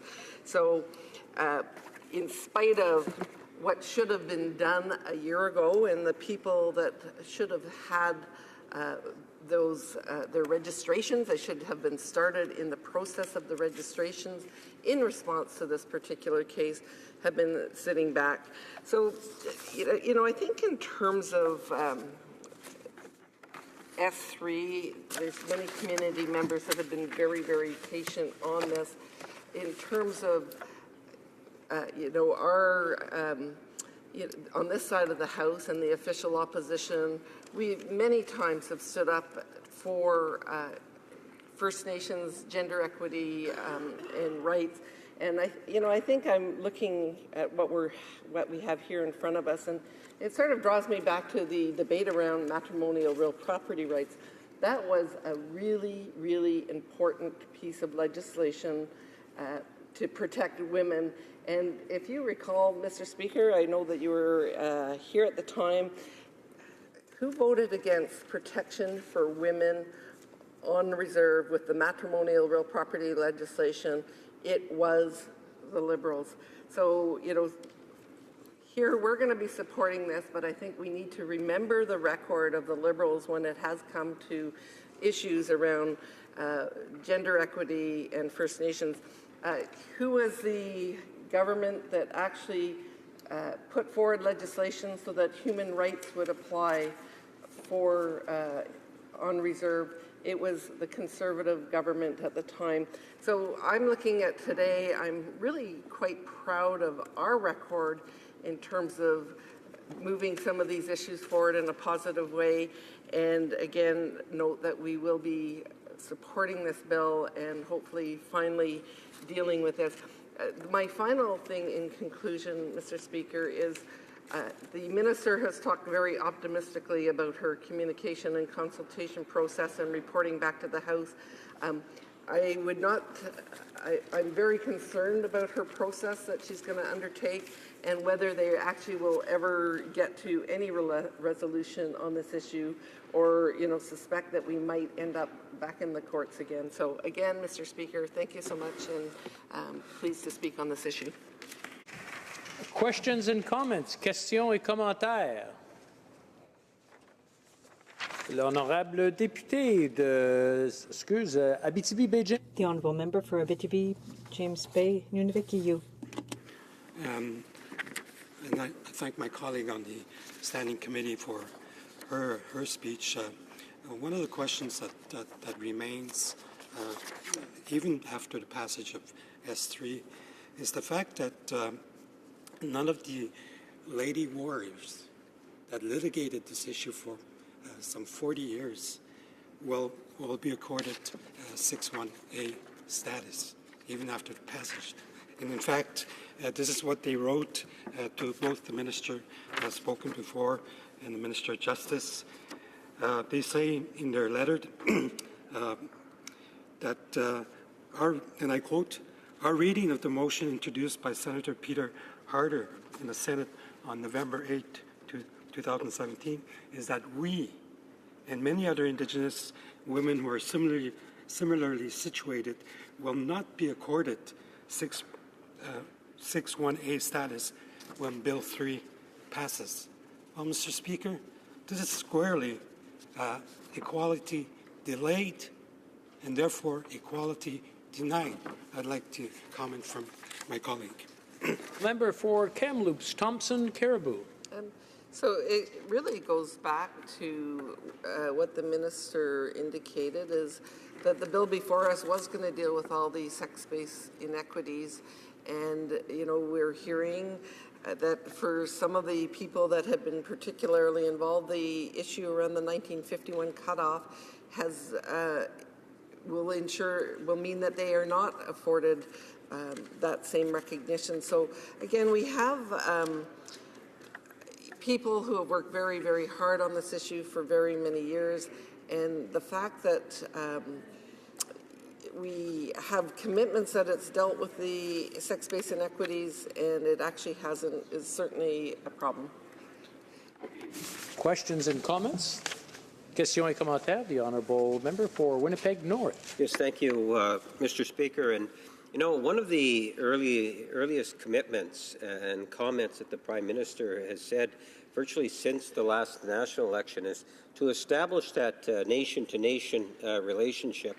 And a part of that we've seen in terms of funding, different types of funding announcements, a higher sense of cooperation and willingness to be able to see important issues such as what we're debating today advance so that there is significant movement. I enjoyed the questions that was being put to the minister and actually would compliment the minister and her department and those that were involved in making this legislation, the Senate, for the fine work that they have done on this piece of legislation, and would ask the Conservative opposition, this official opposition, what would they like to ultimately see? Do they have some very specific amendments that they would like to propose at committee stage?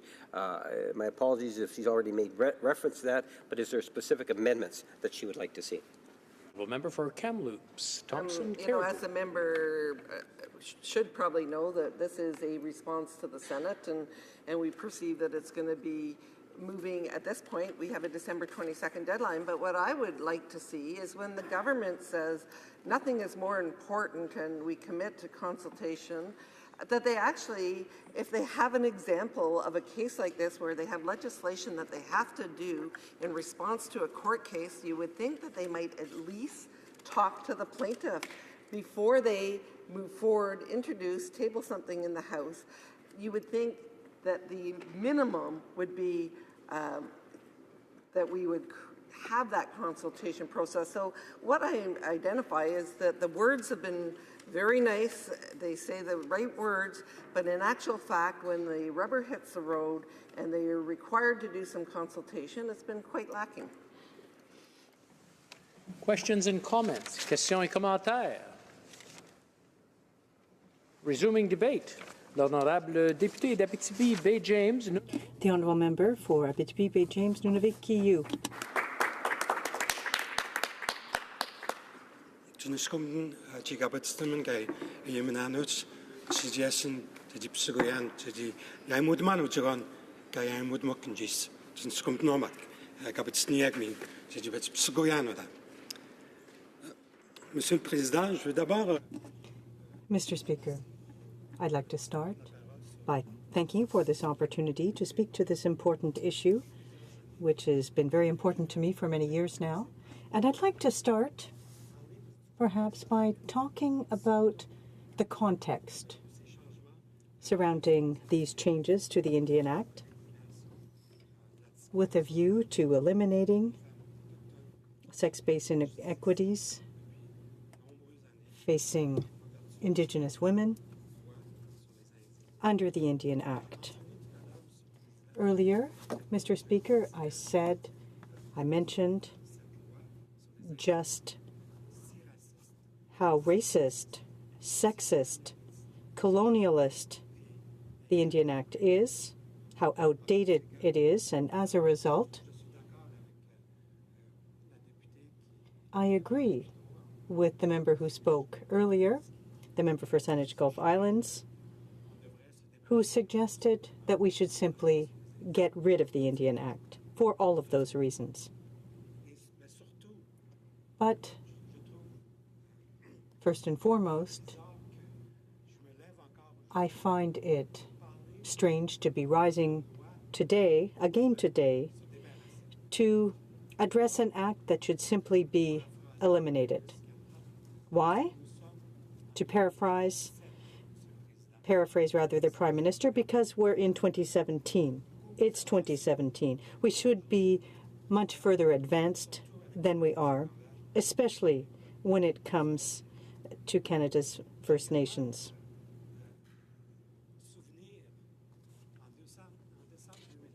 I also remember, and I think back to December 2015, following the election of the current Liberal government, I heard, because I was in the House, or in the room in fact, the Prime Minister promised to do several things. He made this promise to chiefs in his remarks. And one of the subjects that he raised during that speech in 2015 at the Chiefs Assembly was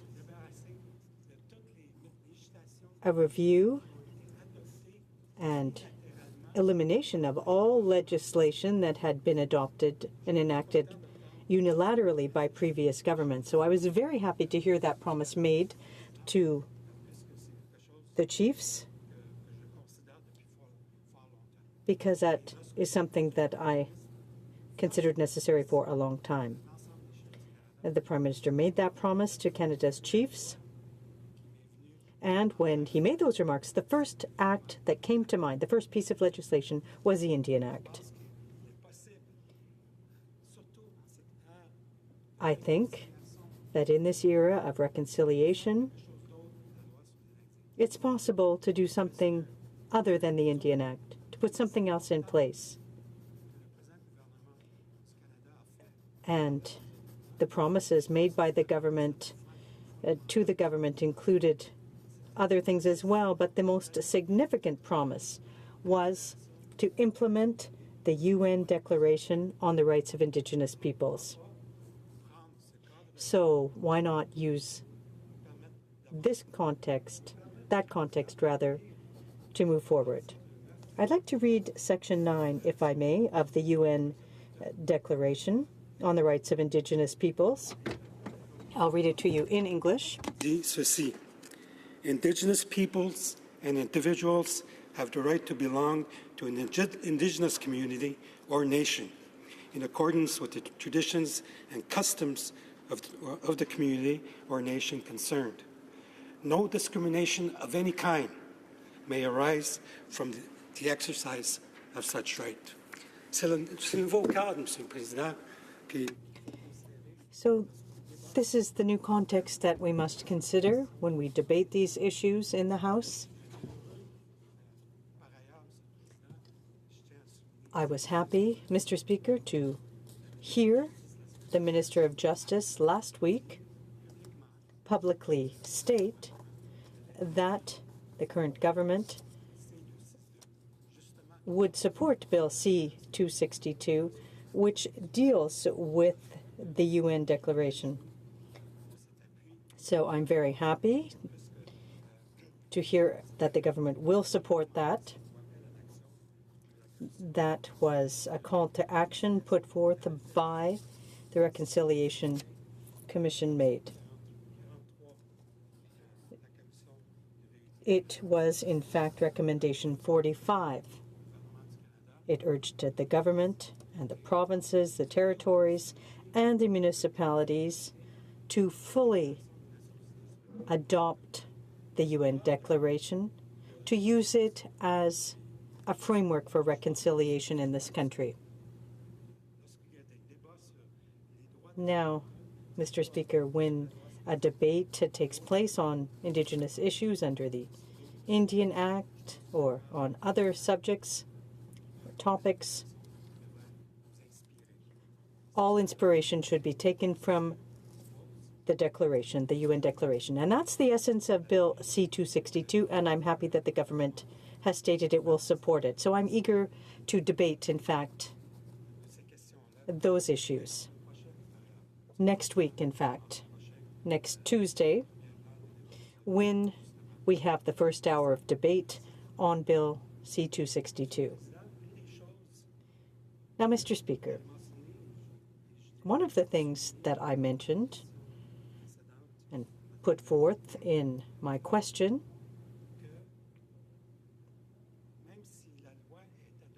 in the question I put to a colleague earlier was, even if this bill doesn't include the 3 warriors who fought this issue, who have fought this issue for some 40 years, and when I consider that aspect of the situation, I find that to be of concern. One of the aspects of this bill before us today is an attempt to eliminate discrimination. And, Mr. Speaker, I have a hard time considering that, as an Indigenous person myself, I would rise in the House to support legislation that still contains discrimination. You can never ask me to rise in this House, Mr. Speaker, to support legislation that continues to discriminate against Canada's First Nations. That is an important principle for me, and I wanted to reiterate that today. Currently stands. There remains entrenched sex-based discrimination in the bill.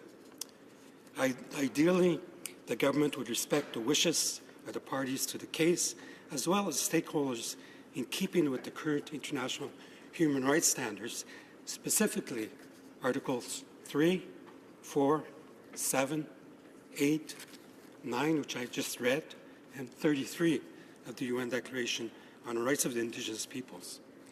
We want all gender discrimination to be eliminated from the bill before it is passed in the House of Commons, and for the liability clause to be removed entirely. Mr. Speaker, I will never take away the right of an individual to sue the government for past wrongs.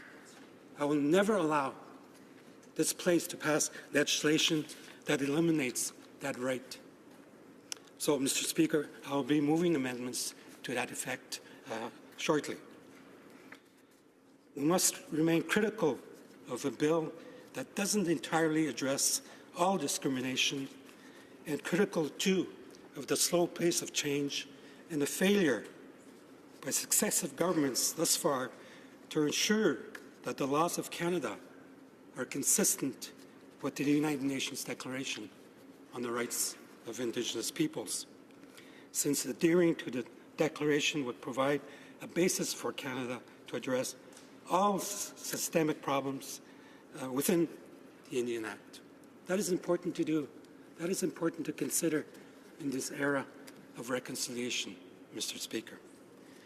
I would like to address the unsubstantial nature of what passed the Senate and is poised to be adopted by this chamber, in that the government is promising to do only what the courts have ordered. Nobody should be fooled by the rhetoric into thinking that this Bill S3 extends Section 6.1a registration rights to the Indigenous women who have been seeking that status over 40 years of litigation, namely Jeanette Corbière-Laval, Dr. Sharon McIver, and most recently, Dr. Lynn Gale. Beneath the rhetoric of an unsubstantial aspiration leaving complete discretion to the government to extend 6.1a to everyone or not, because there is no mechanism for implementation or accountability. In fact, this bill leaves so much to be desired that Sharon McIver and Dr. Pam Palmer are headed to Washington to make a submission to the Inter-American Commission on Human Rights to ask him to intervene regarding Bill S3 and make sure this government addresses all gender discrimination. Many Indigenous women groups have called attention to the provisions of Clause 10. With this clause, the government is justifying past discrimination and past violations of human rights. And if we truly believe in this place, Mr. Speaker, in the rule of law, then this cannot happen. With this clause, the government is justifying, as I said, past injustices and should not be tolerated. The government to continue to discriminate with impunity until they choose to address it or forced to address it. It underscores the sense, in my view, Mr. Speaker, of colonial entitlement. Mr. Speaker, it undermines the rule of law. The Crown and First Nations exercising Section 10 authority are fiduciaries. They owe fiduciary duties to the people. They cannot be given impunity for their conduct because essentially then what would enable its breaches of the law and breaches of potential fairness to many people.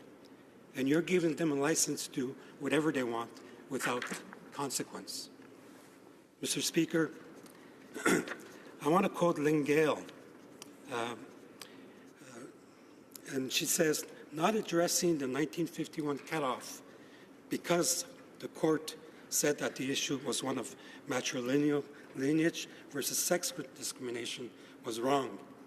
I'm of the position that the hierarchy created in 1985 between Indian men and Indian women who are only registered as 61A and Indian women 61C must be abolished if you want to eliminate the sex discrimination and end this process of amending the Indian Act.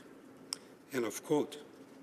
In their letter that I referenced earlier, Mr. Speaker, Sharon McIver, Janet Corbière-Laval, and Lynn Gale wrote to the ministers and said this: we are writing to request confirmation that when Bill S3 passes in the House of Commons, there will be no change to the current category of Indian status accorded to Sharon McIver, 61C, and Janet Corbière-Laval, 61C, and Dr. Lynn Gale, 62, who are the signatories of the letter.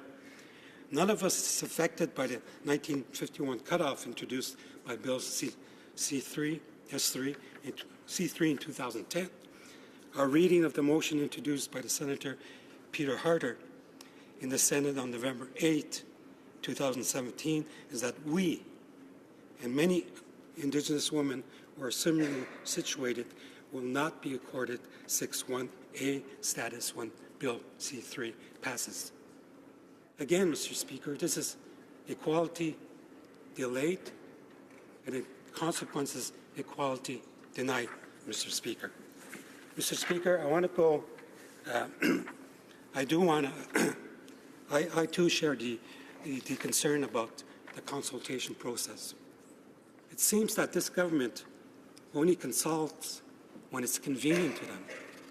Yes, there is a constitutional obligation, and I agree with the minister on that point. There is a constitutional obligation to consult Indigenous peoples when their rights and interests are affected. But it has to be applied throughout. I don't recall, for instance, Mr. Speaker, if the Indigenous nations affected by the Site C Dam, for instance, were ever consulted. In fact, to the contrary, they were being intimidated by BC Hydro with lawsuits. So I think that obligation, constitutional obligation to consult, has to be applied throughout. Mr. Speaker, in the case of this bill before us, and I want to repeat this, I think it falls short to settling everything. The bill continues to discriminate. The bill is, Indian Act, in fact, is archaic, and we need to get rid of it. And the no liability clause, as I mentioned, is a major problem. If you recall, Mr. Speaker, last June, I did propose amendments to that effect, which were rejected. If the amendments I had introduced back in June had been accepted, we wouldn't be here today, Mr. Speaker. We wouldn't be debating this this issue anymore. But unfortunately, they were rejected. So, Monsieur le Président, je vais me terminer parce que... Mr. Speaker, I will wrap it up because I see that my time is running out fairly quickly. I just want to conclude by saying that it is essential for this House to consider the possibility that I just suggested, which is to simply repeal the Indian Act and put everything back into the hands of the First Nations, Inuit, and Métis, the right to recognize their own members. I think that is a fundamental right that was negotiated in the United Nations on the rights of Indigenous peoples. It belongs to the communities to determine who their members are, which the Indian Act still does not grant. And so, Mr. Speaker, I propose, through amendment, and I will read them for the House, that the motion be replaced by what follows.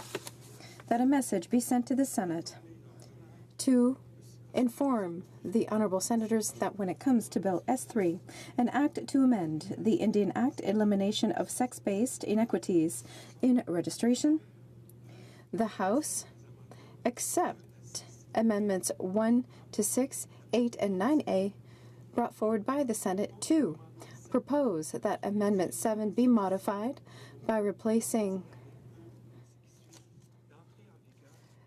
coming into force of the current section by repeal Section 10. 3. Propose that Bill S3, Clause 11, be amended by adding, after line 33 on page 9,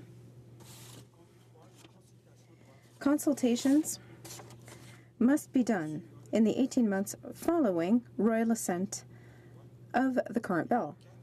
Number 4, propose that Amendment 9B be amended by replacing by the date set by decree, which must be after the date set under paragraph 1, the words after the date of the decree outlined in paragraph 1.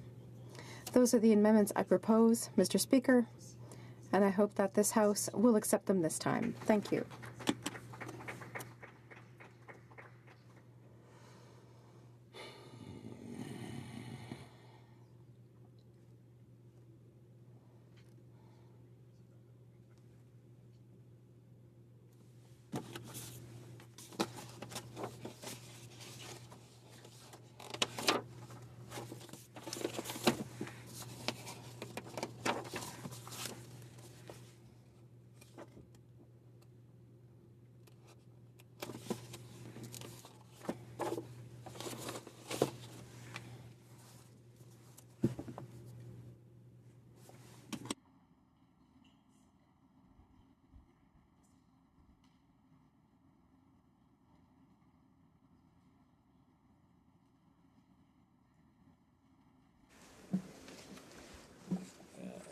On peut lire à la page 791. On page 791 of House of Commons Procedures and Practice, that the motion must deal exclusively with the Senate amendments and not other provisions of the bill, which are not the subject of the amendments. The Honourable Member for Abitibi Bay James Nunavut EU proposes to remove Clause 10, whereas the Senate only has a single technical amendment to that section. He also proposes to amend Clause 11 when that clause is not targeted by Senate amendment. I regret to inform the Honourable Member that the amendment is out of order because it goes beyond the scope of the Senate amendments which are before the House. Before proceeding with questions and comments, I have the honor of informing the House that the Senate has sent a message to the House to acquaint it that it has passed the following bill, which it submits to review of the House, S-218, an act to implement the Latin American Heritage Day. pursuant to Standing Order 38, it is my duty to inform the House of the questions to be raised tonight at the time of adjournment. The Honourable Member for Saint-Hyacinthe-Bagotte, Public Services and Procurement. The Honourable Member for Vancouver East, Immigration, Refugees and Citizenship. The Honourable Member for Lethbridge, Taxation. Maintenant, nous allons continuer avec les questions. We will now proceed with questions and comments. Questions and comments. The Honourable Member for Labrador. Thank you, Mr. Chair. Mr. Chair, I have a couple of comments I'd like to make and a question. First of all, the member opposite talked about repealing the Indian Act, and I think it's probably the desire of all of us, or at least us on this side of the House, to actually repeal the Act. But we also know that we have a fiduciary responsibility, and that in the absence of other legislation, that is not responsible for government to proceed in that way at this time. However, we're creating a way and a mechanism to get there. And I think that's the broader agenda of what government is engaged in and what Minister Bennett has spoken to or the Minister of Crown Indigenous Relations and Northern Affairs have spoken to. However, in the meantime, we also have a responsibility to honour the rulings of the court. And the rulings of the court is indicating that we eliminate all sex-based discrimination against women within the Indian Act. And that's exactly what we're doing. And in fact, it has been with the tremendous support of the Senate that we are able to get to where we are today. And I'd like to ask the member, because senators like Senator St. Clair has said, I would like to add my support for this motion and indicate that I intend to vote for it. The amendments before us, to my relief, leave no legal distinction between Indigenous men and women, and it brings the Act, therefore, into compliance with the Charter. The member opposite also knows that we have went beyond the 1951 cutoff amendment in Bill S6. In fact, what we have done is made amendments in this bill that will include circumstances prior to 1951 and, in fact, remedy sex-based inequities back to 1869. And I asked the member opposite, why will he not support these amendments in S3? The Honourable Member for Abitibi Bay James, Nunavik, EU. Thank you, Mr. Speaker. I'd like to thank my colleague on the other side for the question, which is an important one. However, first of all, I wish to respond to her comments. It is true that in 2017 continue to live with the Indian Act. We're not starting from square one when it comes to this matter of eliminating the Indian Act. Since 1984, for example, the Indian Act no longer applies to the Cree in Bay James, nor to the Naskapi in northern Quebec. The Cree and the Naskapi negotiated new legislation that has applied since 1984, just in order to get out from under the Indian Act. And when it comes to respecting decisions of the court, yes, it's great. They need to respect the rulings of the Human Rights Tribunal as well when it comes to Indigenous children. There's a decision that requires them to resolve that matter. There are 3 further orders that have been produced. Perhaps she should be more consistent with what she says. Yes, we need to respect what the courts have to say. I do agree with that. But when it comes to our Constitution, we have rule of law. Rule of law requires that we respect our Constitution. Respecting the Constitution means we also have to uphold Section 35 when it comes to Aboriginal rights and title, as well as treaty rights. In my opinion, the Indian Act does not respect fundamental rights of the First Nations of our country. Thank you, Mr. Speaker. Questions and comments? Thompson Caribou. Thank you, and I'd like to thank my colleague with whom I work on committee, quite regularly. And he has also been in this place for a long time, and I would just like to, this is a bit of a process question, but as I indicated in my remarks, we started this over a year ago, and it's been back and forth between the Senate, and we certainly tried in good faith to move it along for 2 court deadlines prior. Has he ever seen a piece of legislation that has come before him where the process was so flawed and there were so many sort of challenges within the legislation that in actual fact it had to go right back to the starting block? The Honourable Member for Abitibi, Bay James, Nunavik, EU. Thank you, Mr. Speaker. The question that was raised is entirely relevant, in my opinion. To answer the question directly, I would say no. But I know that it is always difficult to deal with this matter in the House. I have been here for about 6 years, and I've never seen a process, and she used the word earlier, as botched as the process we have before us now. And so I entirely agree with her. Questions and comments? Honourable Member for Nanaimo Ladysmith. With respect and acknowledgement to my colleague and his leadership on this issue, I want to take us to a year ago, the United Nations Committee on the Elimination of Discrimination Against Women was very specific in its criticism of this government. This is a November 18, 2016 document, UNCDAW.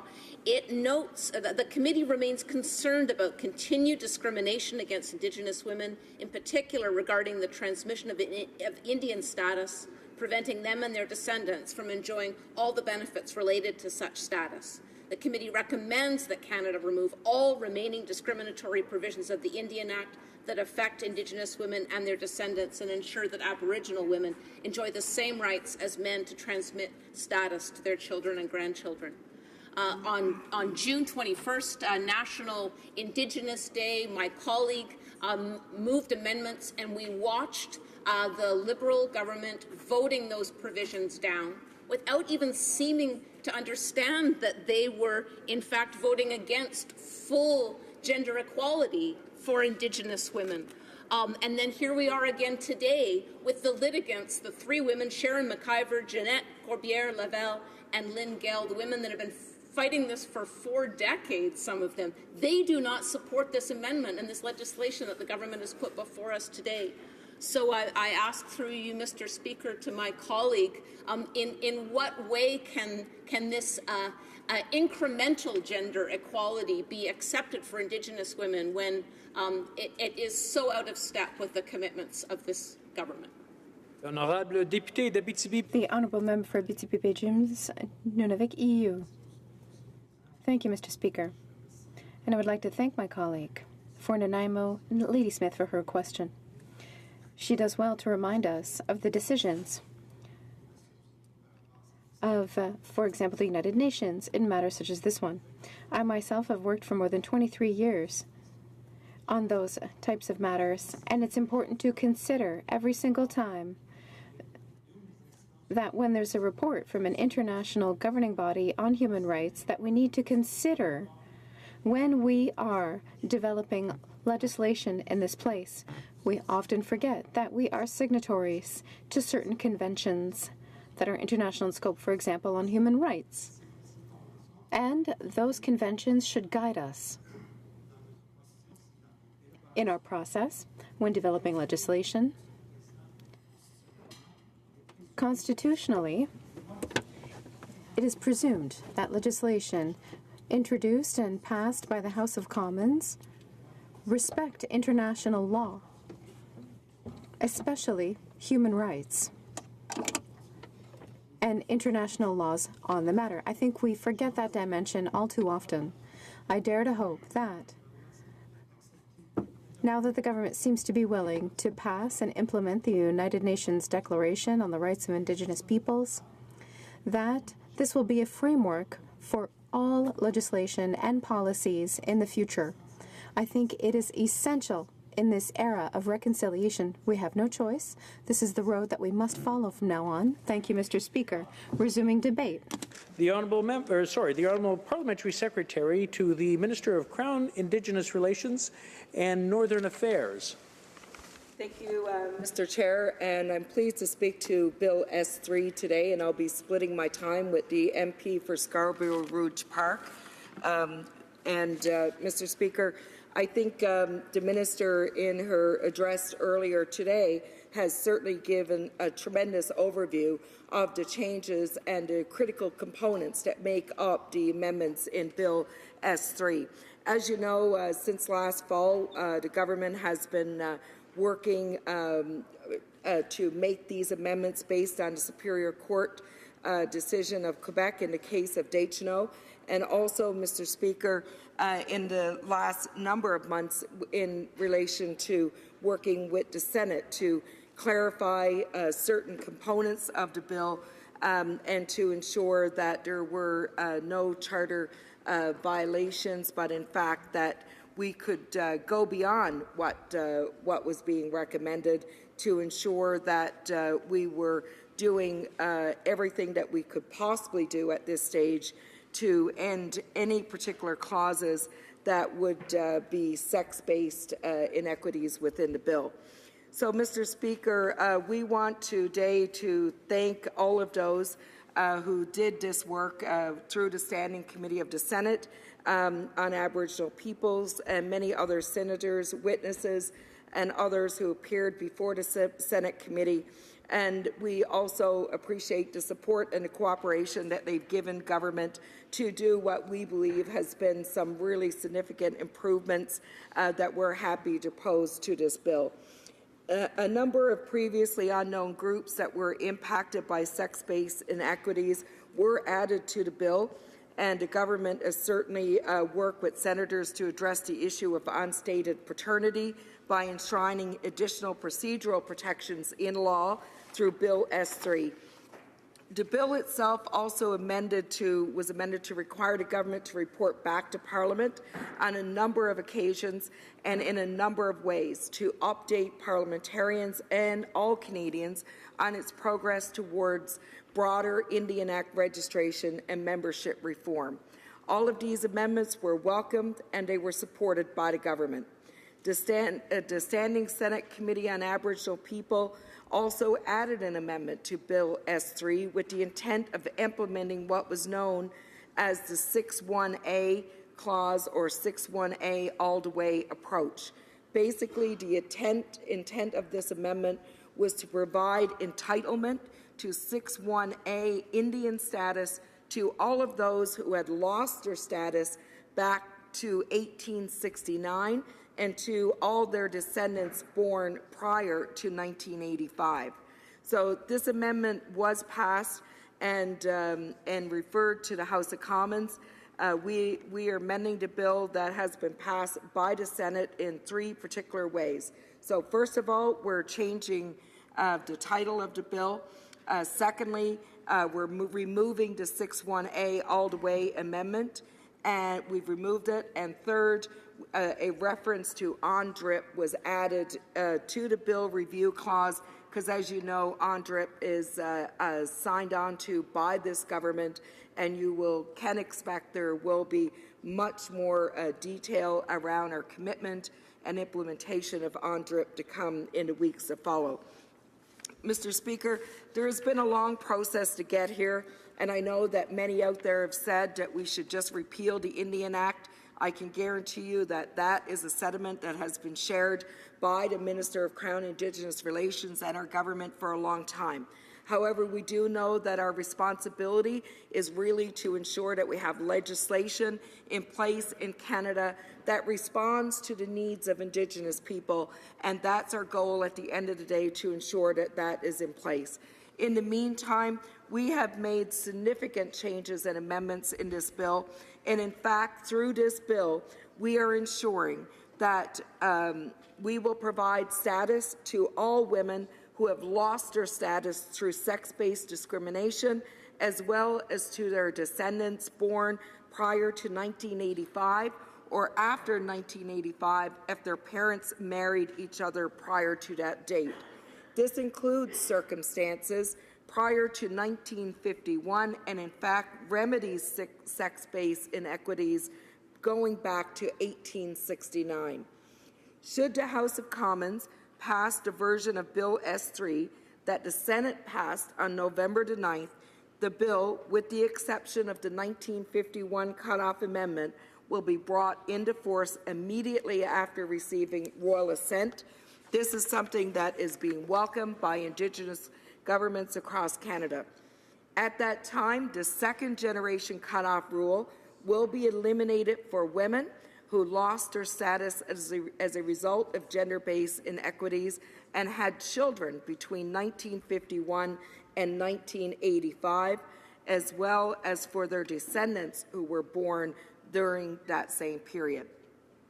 The additional amendments regarding the 1951 cutoff, which was proposed by the government and included in the current version of Bill S3, will be brought into force after further consultations and a co-development of a comprehensive implementation plan to address the impacts of removing the 1951 cutoff. I seem to think that seems to be the obstacle that my colleague that spoke previous is having some trouble with.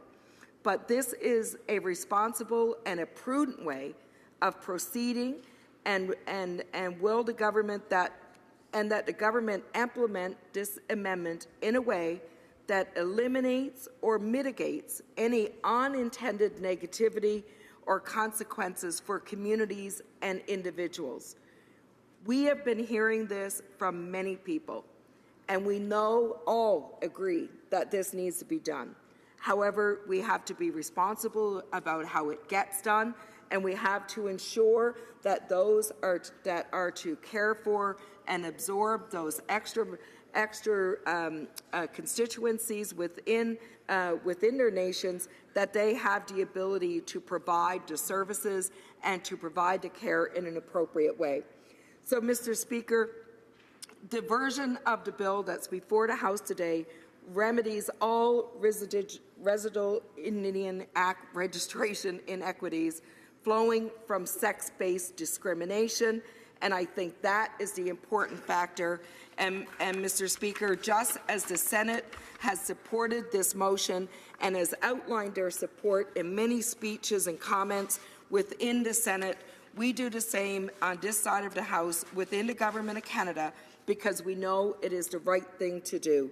And we know that it is time for us to really make the drastic changes that Indigenous Canada have been wanting and asking for a very long time. This is just the beginning. There's a lot more work to do, and we can assure you that the government is ready to do that work. We ask that you all support the bill before the House today. Questions and comments? Questions et commentaires. The honourable member for Kamloops, Thompson Caribou. Thank you, Mr. Speaker. And I think I would like to go back to the same issue that I had asked the minister about, and that is in terms of the consultation process and coming to an agreement. Because, the framework of the UN Declaration is embedded into this piece of legislation, and I expect there is going to be significant variances of opinions across this country in terms of what to do and how to do it. How are they going to bring this to a conclusion with both respecting the UN Declaration as they've committed to in the legislation and their commitment to actually coming up with something that's going to move them forward. So I think they have a big challenge ahead, and I'd like to know how they'll address those two particular issues. Honourable Parliamentary Secretary. Thank you, Mr. Speaker, and I thank the member for her question. I don't think that there is any doubt whatsoever of the sincerity of this government to act upon the inequities and discriminatory factors that exist within the legislation. I also don't think there is any doubt about this government's consultation practices. We have probably consulted more with people in this country than any other government before us on all decisions that we take. And we feel, Mr. Speaker, that is a prudent and active way in terms of implementing new legislation, but also to be inclusive and to listen to what others have to say. Mr. Speaker, when Senator St. Clair spoke in debate, he said this, and I want to point this out for the member because I think it's very important. He said, I want to point out that this bill attempts to reconcile two different constitutional obligations that the government has. One is, of course, to comply with the Charter when it comes to gender discrimination. The other is to comply with its constitutional obligation to consult with Indigenous people. So while it is with reluctance that I see us delaying the implementation of the Charter right, I can also see the need to do so because of that competing constitutional obligation to consult. And so I am prepared to support this legislation because it enshrines the right. Mr. Speaker, need I say more? Canada knows that this is a government that has a practice of consultation. Our decisions are grounded on the views and perspectives of Canadians, and we intend to continue on that path. Questions and comments? Questions et commentaires. L'honorable député de... The honourable member for Rosemont-la-Petite-Patrie. Thank you, Mr. Speaker. It's unfortunate to be talking about such an important issue with such a light touch. I think recently the Liberal government has done a very poor job on this. I want to quote someone, Perry Belgrade, who is the leader of the Assembly First Nations, who said that every effort to correct the Indian Act is essentially destined to fail. The essence of the Indian Act is a colonial spirit which needs to be set aside. We need to align with UNDRIP because every First Nation has the right to discuss its vision with the Crown and to go beyond the Indian Act.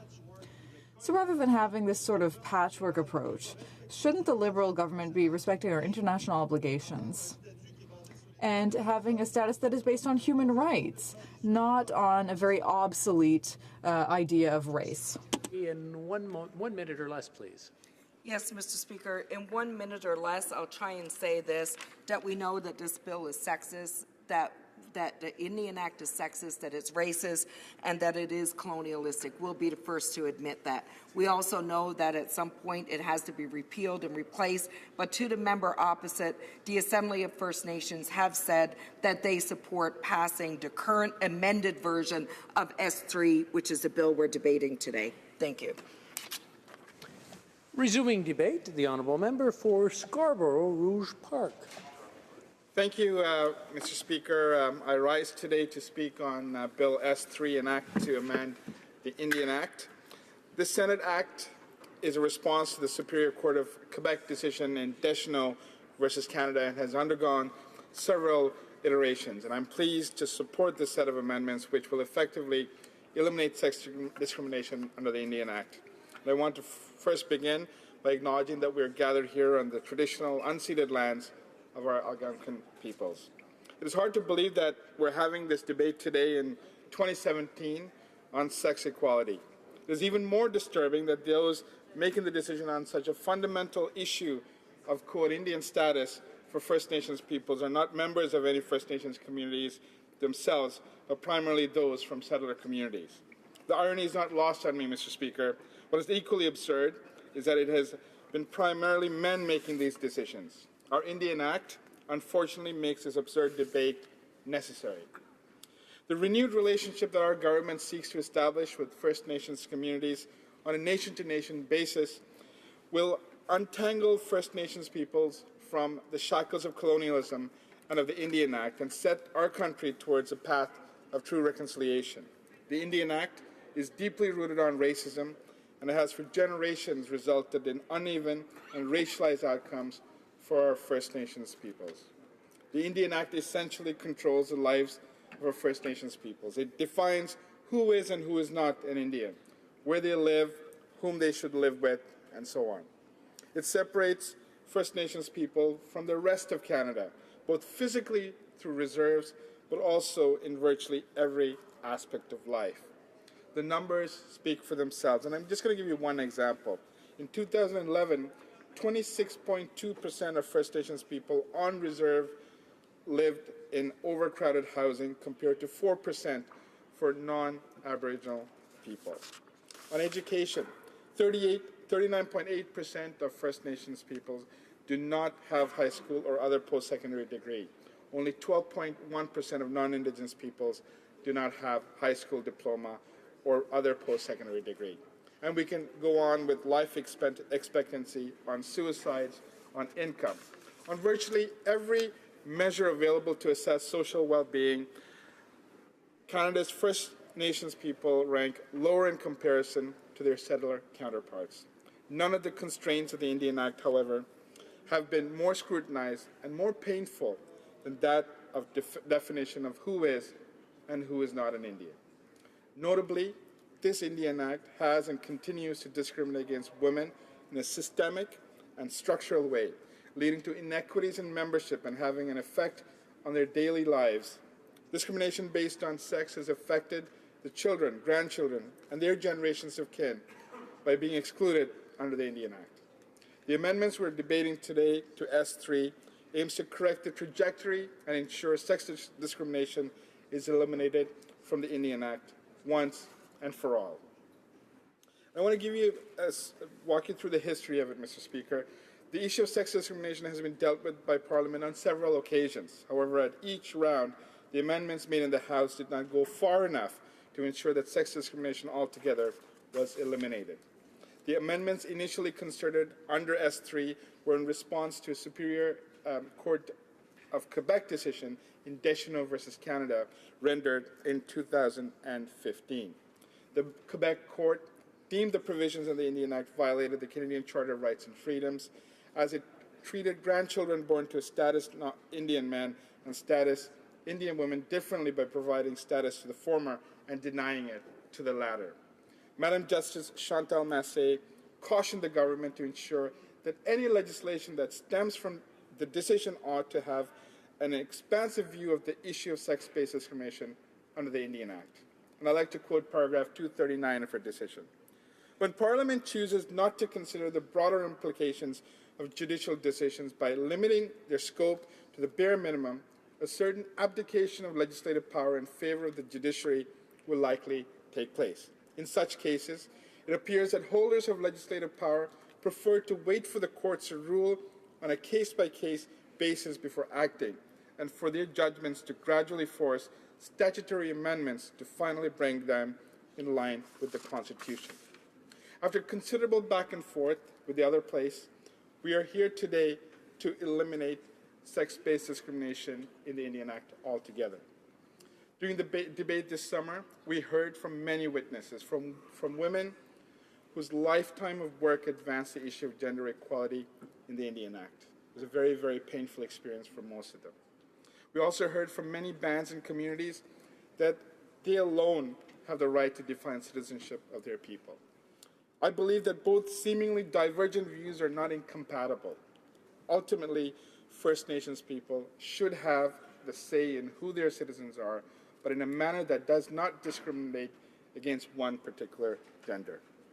I want to take a couple of minutes to outline some previous attempts to remove sex-based discrimination from the Indian Act.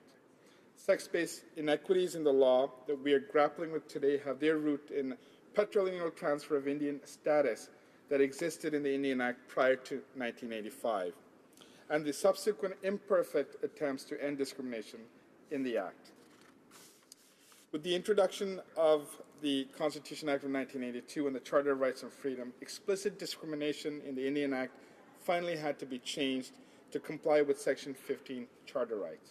Bill C-31 was introduced to make the Indian Act Charter compliant. It unfortunately did not go far enough. In fact, it is Bill C-31, including the introduction of a second-generation cutoff and categories of 6.1 and 6.2 of Indian status, that inevitably opened up new sex-based inequities and the ability of individuals to pass on the inability of individuals to pass on status to their children and their grandchildren. The residual sex-based inequities that remain in the Act therefore resulted in a rise of registration-related legal challenges.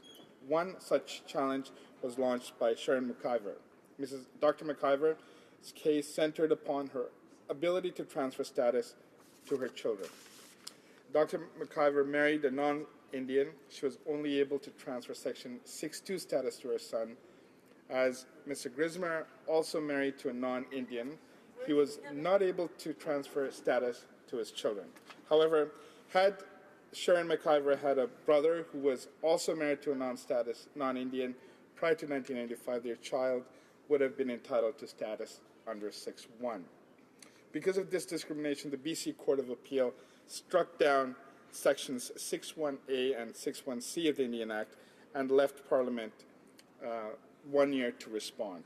C3 was introduced by the previous Conservative government in response to the McIver decision. However, the government decided that they would interpret the decision as narrowly as possible and that they would not address other obvious examples of sex-based discrimination in the Act.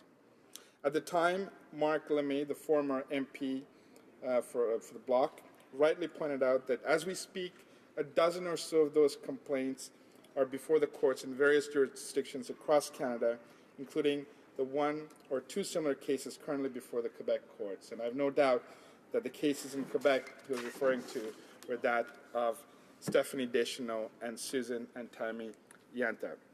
It only took 6 years for us to arrive back here again to pass amendments to the Indian Act to address discrimination that should never have existed with Bill S3.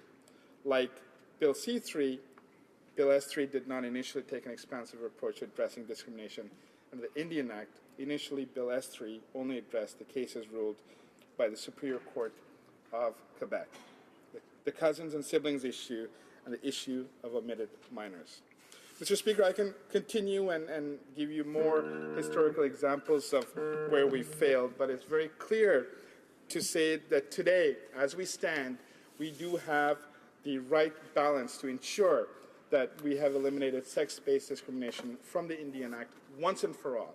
There's a process, there is a process of consultation that will ensure that people, particularly women, do not have to go to court in order to assert their rights. It is embedded in legislation today that will ensure that any discrimination based on sex dating back to 1869 is addressed once and for all.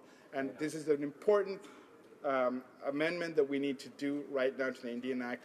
As my colleagues prior to have said, as we walk towards elimination of the Indian Act, this is a necessary evil that will ensure that we do not continue to discriminate on the basis of sex. Thank you, Mr. Speaker. Questions et commentaires. Questions and comments. The honourable member for Kamloops, Thompson Caribou. Thank you, Mr. Speaker. And it was about 1 year ago, a little over 1 year ago, when I believe my colleague had asked us to pre-study the S3 so that we could move it forward in order to make the Supreme Court of Canada deadline, which, of course, as we now know, has had to be extended numerous times since. He was with us at committee as we heard Mr. Deschenaux come before us and state that he had had no contact with the government. He was the plaintiff in the case, and he had had no contact before tabling the bill. He was the successful person that had brought it forward, or litigant, I guess. Can my colleague explain to Mr. Deschenaux now why there was such a gap in terms of a process when he had won a court case, and in spite of his government's commitment to ongoing consultation, that they would bring forward legislation that had not even consulted the successful plaintiff? The honourable member for Scarborough Rouge Park. Thank you, Mr. Speaker, and I'd like to thank my friend for Thompson Caribou for her intervention. We, in fact, wouldn't even have to deal with Deschenaux had the previous government ensured that the McIver decision was implemented in an expansive way, and that's in fact what the decision in Deschenaux says is that we need to look at an expansive way of defining the membership.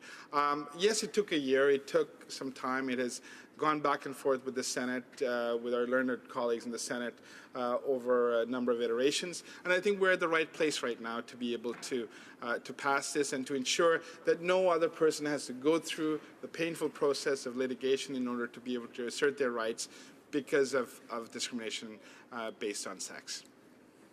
Questions and comments? Questions et commentaires. L'honorable député de Rosemont. The Honourable Member for Rosemont, La Petite Patrie.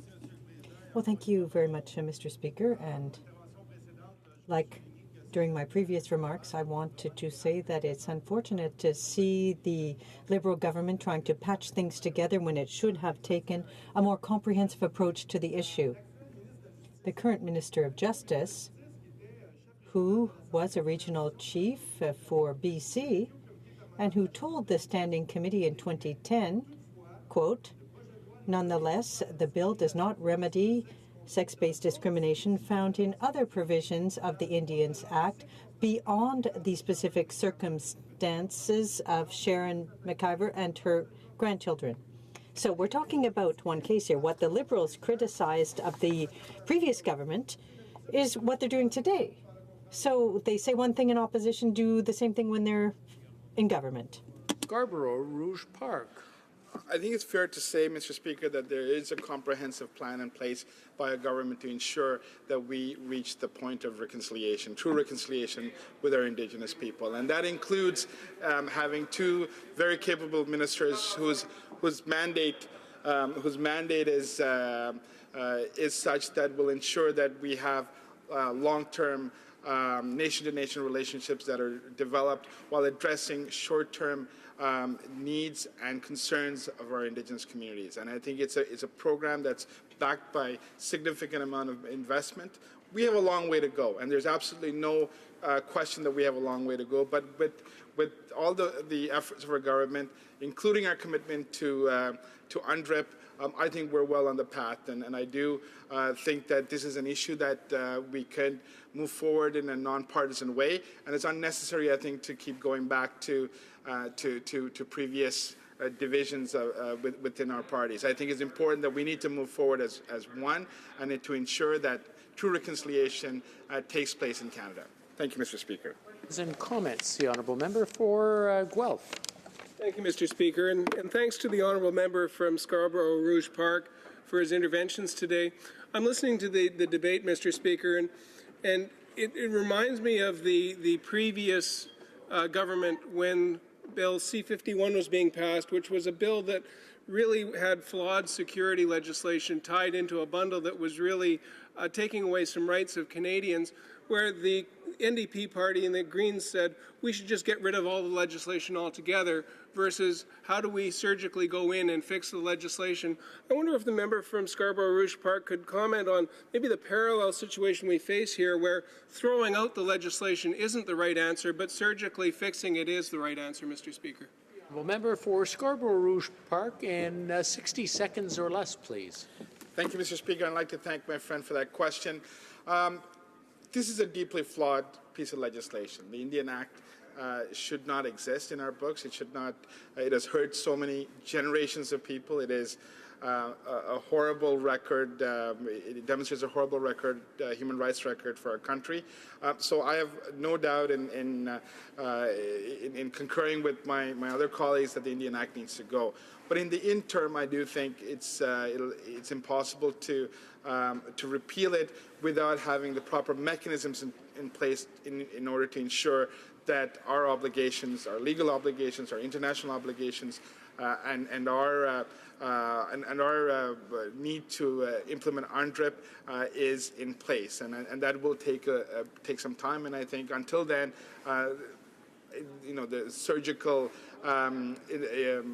insertion of these amendments, I think, are necessary, but we are definitely towards a path where we need to eliminate the Act altogether. Comme il est 17h30, it being 5:30, taking of the deferred recorded division on the motion to concur in the 13th report of the Standing Committee on Finance concerning the recommendation not to proceed further with Bill C-240. Call in the members.